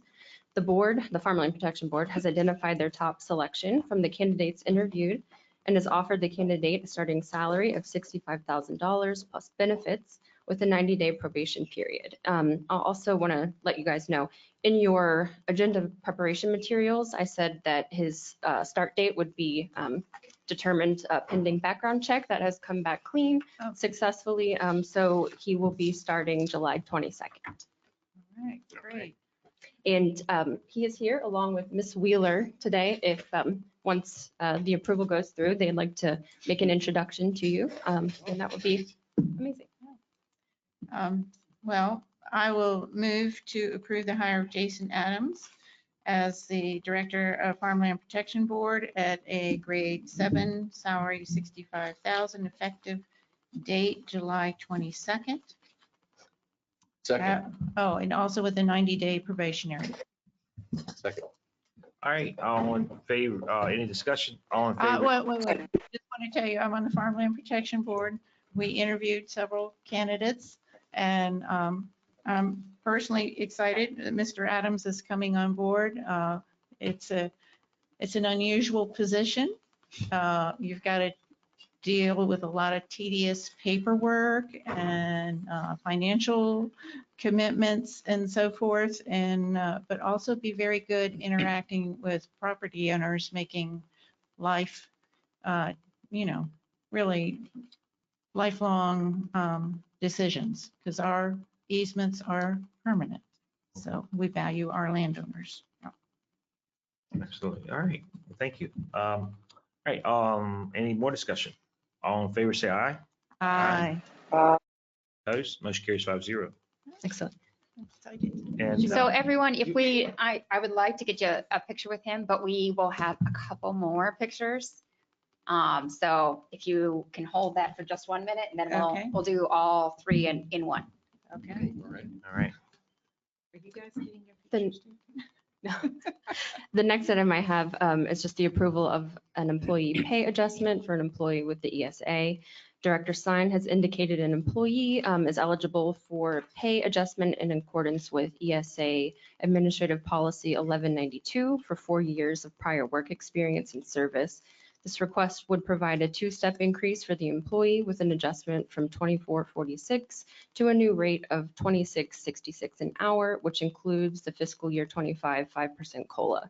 And it is to be effective June 30th, 2024. So backdated. What's the date again? It would be effective from June 30th moving forward. Okay, Back to you. Mr. Chairman, I move to approve the pay adjustment for Josh Smith, FF/EMT 3, in accordance with AP 1192 from a rate of $24.46 per hour to a new rate of $26.65. It should be 66, I'm sorry. 66. $26.66 per hour, which includes the FY 25 5% COLA with an effective date of June 30th, 2024. Second, any discussion? All in favor, say aye. Aye. Opposed? Motion carries 5-0. Okay, and the final item I'll actually be turning over to the county administrator in just a moment. But I wanted to say in regards to this item that I believe that encouraging employee recognition is essential in fostering a positive workplace environment. So happily, I'd like to say that this is something you'll be seeing on the agenda more frequently moving forward. So with that, I'll hand it over to Ms. Benitez. And I have those folders. Absolutely. Pass those over to you. Thank you. So just to give you some background first, in meeting, I've met with all the department heads and I'm meeting with the departments to work on internal administrative mission. What are we doing? Where are we going? And repeatedly, I am told that our staff is extremely professional and they have a desire to always increase that professionality. And in that vein, I want to give out the first award to a staff member who can't be here today, and that is for Miss Bessie Nelson. Oh, yes. And this is for outstanding professionalism, which is an award that we'll start giving out because this will be one of our mission tenets. And that is, we all worked through this budget process and she did an outstanding, she worked weekends, she worked evenings, she was taking 3 different numbers from 3 different sources, going back and re-reviewing while you were talking, budget sessions from last year to figure out what was actually passed. This is the pinnacle of dedication, professionalism that you're going to see from Jefferson County, and you have seen from Jefferson County. So this one, she's out for a little bit, but Miss Bessie Nelson will receive our first award for outstanding professionalism. I also want to thank Commissioner Majdi. He asked specifically that Bessie receive this award. So, and for her work on the budget. Yes, well deserved. She's earned it the hard way. I mean, hours and hours and hours of work. Then the next 2 are for, again, I've met with the staff and they have talked about a commitment to constituent relations. And our staff is dedicated to that. And you'll see that, especially at planning and zoning. People will say, this building inspector came out and they walked me through. And that may seem kind of the logical way that you experience constituent relations. In other departments, it's more like what JFK said about meeting a janitor at NASA and saying, what do you do here? And that janitor said, I'm putting a man on the moon. They understand that everyone pulls for the same mission, even though they have a different task. And that's where I am really glad that we have Mr. Spencer and Mr. Tyler here. And I'm sorry, Zoraida, I didn't get this pulled up. I'm gonna try to share my screen. How do I share my screen? I am.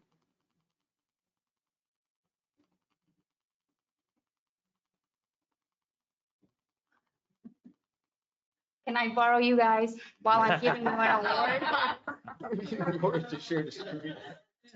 We'll upgrade your award for you. Okay, can you see it? No. Oh, now I have to hit show my screen.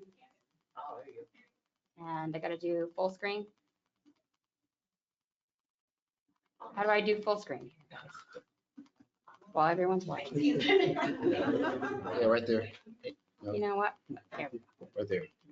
There you go. Well, at least you can see a little bit better the town hall that Commissioner Upson and Cook helped organize. This room was packed, and this is before everyone was in. It ended up being about 150 people. I went through and counted across, and then the rows back to come up with that estimate. These people these 2 right here showed up early.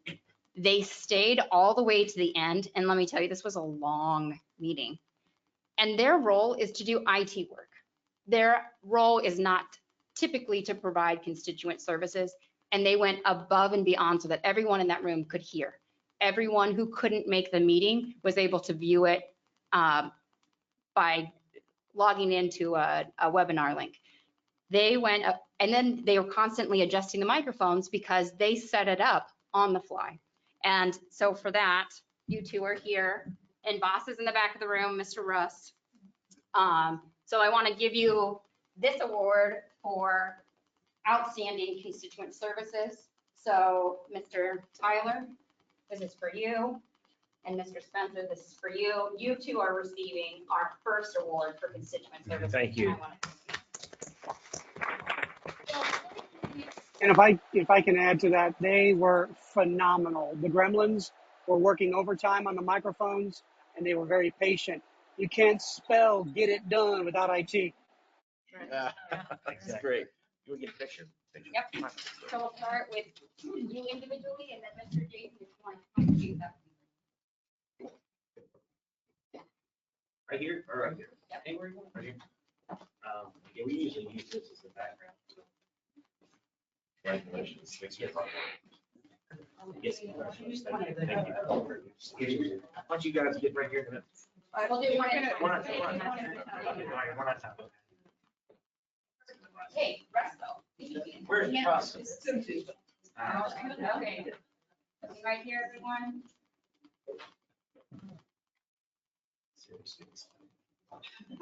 All right.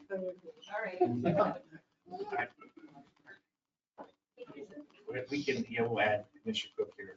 Yeah, we'll Photoshop. Aww. All right, right here.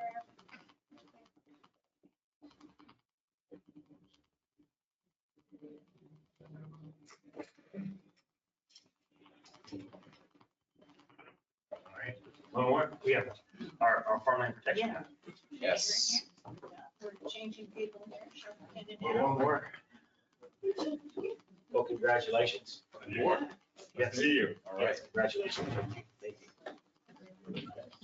Okay, yeah. All right.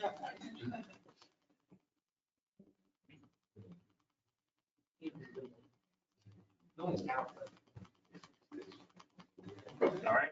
Thank you. Thank you again. Yes, sir. Thank you. All right.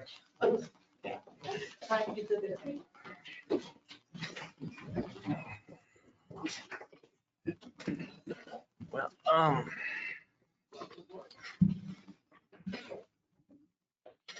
right, moving on to the Nathan Cochran Hour.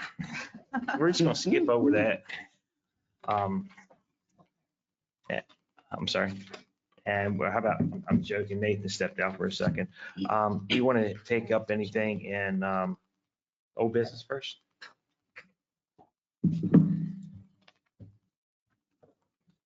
The bylaws, or we already took care of the last one?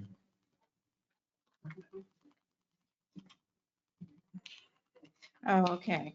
All right. So we're looking at the bylaws of the planning commission? Is Yes, that what ma'am. you're referring to? Yes, ma'am. The one issue I have. Do we want to wait for Mr. Nathan for that? Well, yes. Sorry, and I'd like to say, Ms. Wheeler and Mr. Adams have sat here for a long time. I'd like them to be able to introduce themselves. Oh, well, sure, yeah, Yes. absolutely. Come on up. Yes.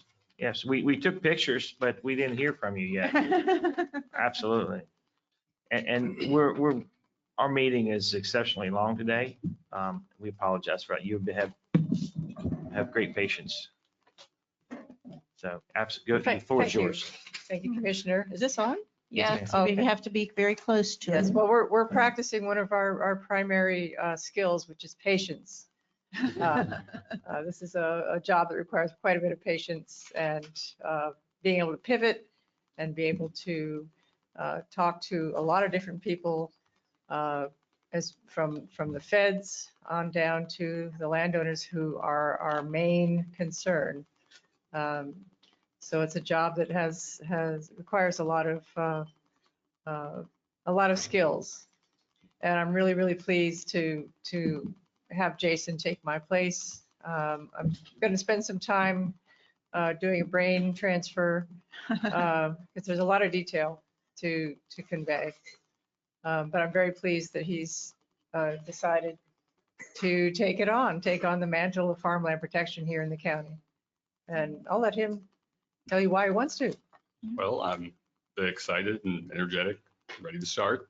And farmland protection means a lot to me, and as does the Panhandle. I'm a lifelong resident. I was born here, so this is home, and I'd like to keep it looking like the home that I've known for so long. So I'm going to do my best to fill Liz's surprisingly large shoe. It may not look very tall, but there's some big shoes, so I'm going to do my best. Awesome. Thank you. And I'll help you. Yeah. Yes. Does Yes. anybody have any questions for Jason? You do?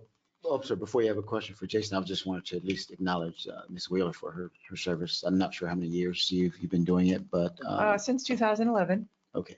Well, I appreciate all your hard work and your dedication and your patience. And good luck in your retirement. And I'm sure if it's a full retire, or if you've been trying to do something else on the side. I've but already been tapped by a lot of people for different things. I was just Yeah. going to say, I'm sure you're not going to be twiddling your thumbs. No. So I appreciate all your support and I look forward to whatever you do afterwards. Thank you. Yep. Just in case you did not somehow receive our annual report, I'm going to give you a copy. It gives you a real comprehensive picture of what we do and how we do it, and provides a lot of information. So, and it also, we just sent out our postcard to landowners informing them of the next funding cycle. And so I've included that in the packet. Okay, thank you. Thank you. Yes, Jason like you said, big shoes to fill with Liz's work over the years. And as a member of the Farmland Protection Board, she's just been invaluable. It's amazing the process to get through some of these easements, not only dealing with the landowner, but our funding partners. And it does take patience, but also hard work and dedication, and just keep on hammering on some folks at the federal and state level to complete the paperwork we need. So, and I do appreciate all the landowners that have participated in the program. They've made really significant contributions to our county. Absolutely. Thank you. Thank you. Thank the commission for approval. All right. Thank you. All right, Nathan. Pretty much everything else is under you, I think. We have, other than the county administrator's report, what do you want to hit first? If you need to go in executive session, we can, because we could probably take a quick break and before we hit executive session. I do not. Oh, how about that? All right. Wow. All I'm right. gonna mark this on the calendar. This day, July 11th. Yeah. The day that will live in infamy. All right. All right. So how about the bylaws for the planning commission? I'm bringing, or I guess she's bringing herself. Terrific. So, I think the main question that was posed by the commission at the last meeting was what the vote was for the bylaws that the planning commission had sent to you. And so I think Jenny has the answer to that question. Yeah, it was unanimous. Great. Thank you. Yeah, I posed the question, just know the answer. Now we have it. Unanimous support. Okay. So then I suppose the question would be if the commission is prepared to go forward to approve the bylaws that the planning commission has prepared. Is that correct, Jenny? Correct. And we will have page numbers and date. That'll all be just a standard part of publishing it, so. And am I correct in saying that the underlined red sections in the, do you have copies with? No? Yes. Okay, I have some.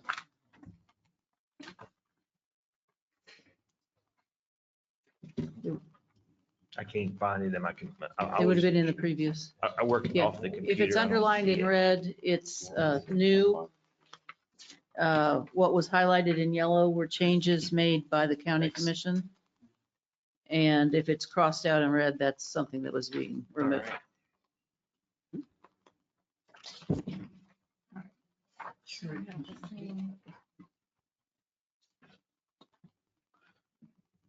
You've seen this before. You didn't number of happen to have it times. sitting on the table in front. Right. Okay. But it's what was previously given. Thank you. There's two layers of edits. One is in red line, and the second layer coming from the county commission is also highlighted in yellow. Do I understand that correctly? That's correct. I believe that's correct. All right. And we're basically, we need a motion today to approve this, correct? Correct. All right. Well, if there's, I'm not hearing any other adjustments to this. Well, I have one, but I'm waiting for a motion. All right, I'll move to accept this as presented. I'm accepting the planning commission bylaws as presented. Second.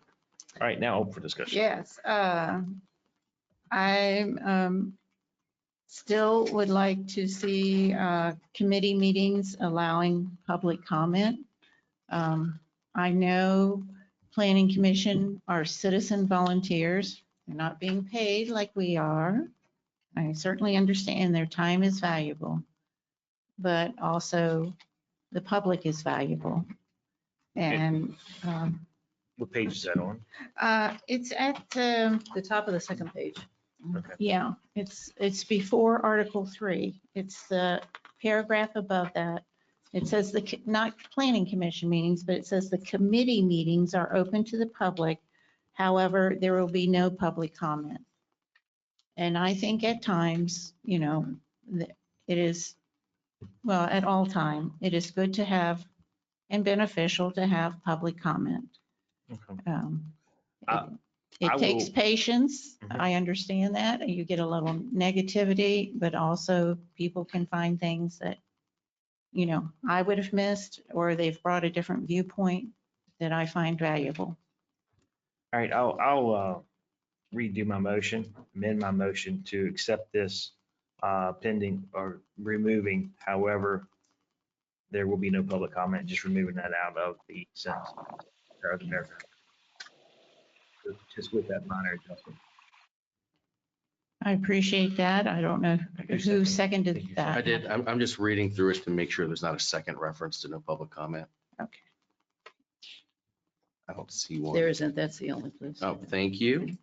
Yes, I agree as well. All right, Okay, second it. good. All right, any further discussion? Yeah, I'd like to comment on it. I don't have a strong opinion on this. I've said this before. I think it's worth mentioning again. The reason that there's in the draft, the red line, that there's a prohibition on public comment is that the committee meeting, some people think, well, this is the time to draft. And then once we have a first draft, we can solicit comments. So if anybody's following along and saying, well, why would anybody on the planning commission bar public comment? That's not what was intended. The intent was to have a draft and then receive comments on the draft. I don't have a dog in this fight. I'm happy to accept the motion. That's fine. Let's move forward. And I'll just add to it as well. I think maybe why it was potentially put in there, if the committee would go, say, tour a butchering facility and they showed up and it was open to the public, and then we would have it would kind of be awkward to take public comment at a meeting like that, but I'm comfortable with removing it. So, all right. All in favor, say aye. Aye. Opposed? Motion carries 5-0. Thank you. Nice work. Thanks. All right, thank you very much. All right. So you have Yeah. the waiver issue. So the second thing that you had is you held a public hearing, which was closed at your last regular meeting, related to an amendment to the subdivision regulations to have waiver applications require a public hearing. And because of the wording on the agenda, the commission wasn't comfortable taking action at the public hearing. So the public hearing has been held and closed, and this, we were hoping you would take action to approve the. I'll move to Amendment. approve the amendment to Division 24-3 C and D of the Jefferson County subdivision land development regulations related to public hearings for waivers. STA 24-01. Second. Any discussion? Yeah, this was to open up for more Correct. public comment Yeah. and time. So that's on theme for today. Yes. All right. Well, and just so the public knows, this was something that was in our ordinance a long time ago, and we're rewriting the wrong, I Correct. guess. Yeah. Correct. Is that the right word? It wasn't something. We were running meetings contrary to our regulations, and then we started doing it in accordance with the regulations and realized it didn't really make sense. We needed to add that in. There you go. All right, thank you. All right, all in favor, say aye. Aye. Opposed, motion carries 5-0. Thank you. Thank you, Jenny. all. All right. Yes, Job thank well you, done. Jenny. All right. And now we'll move to county administrator reports. This is the Eddie hour. Okay, so first up, hopefully not an hour. The West Virginia Department of Economic Development approved the TIF application. And so I've included that letter from the Department of Economic Development. The next steps, I've reached out to our attorney to find out what they are. And Josh Darrell says that we consider it again. So right now we just need to have kind of thinking about when we can put it on the agenda. And I would like time to brief the new commissioners on the application. It's big. Okay. So maybe early August, and we can address that at the address that later. You want to do it then, or you want to do it, I mean, they have thoughts about doing it having one public hearing next week, or the commission meeting. On the 18th, no, that's not enough time to brief them. Okay. And we would need to, yeah, and speaking with the attorney for Hilltop House, he wanted to give time to brief with them. Okay, all right, fair enough.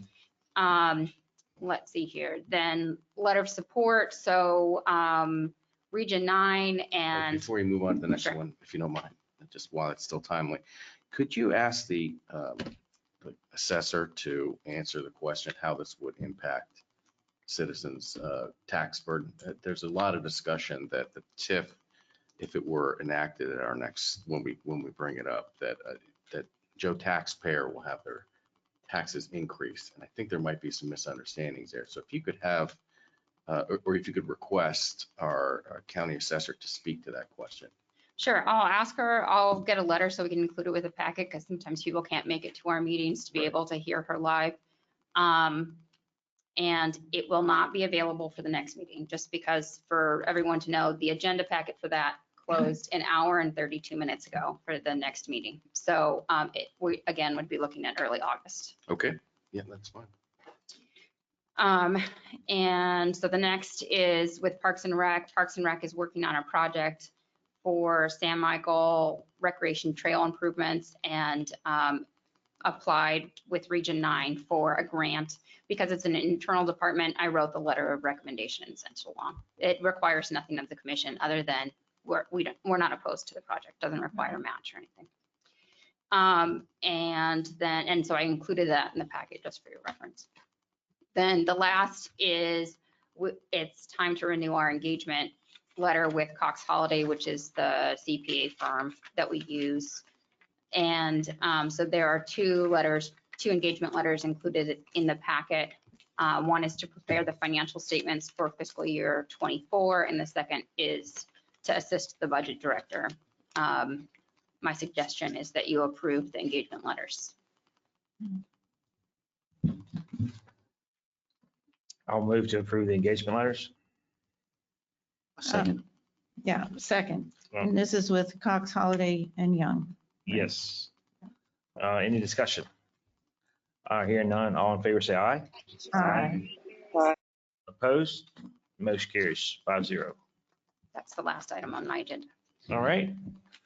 I think we have to do is to adjourn, and thank you all for being patient. If there are no more items to be brought before the commission, we're adjourned. Thank you.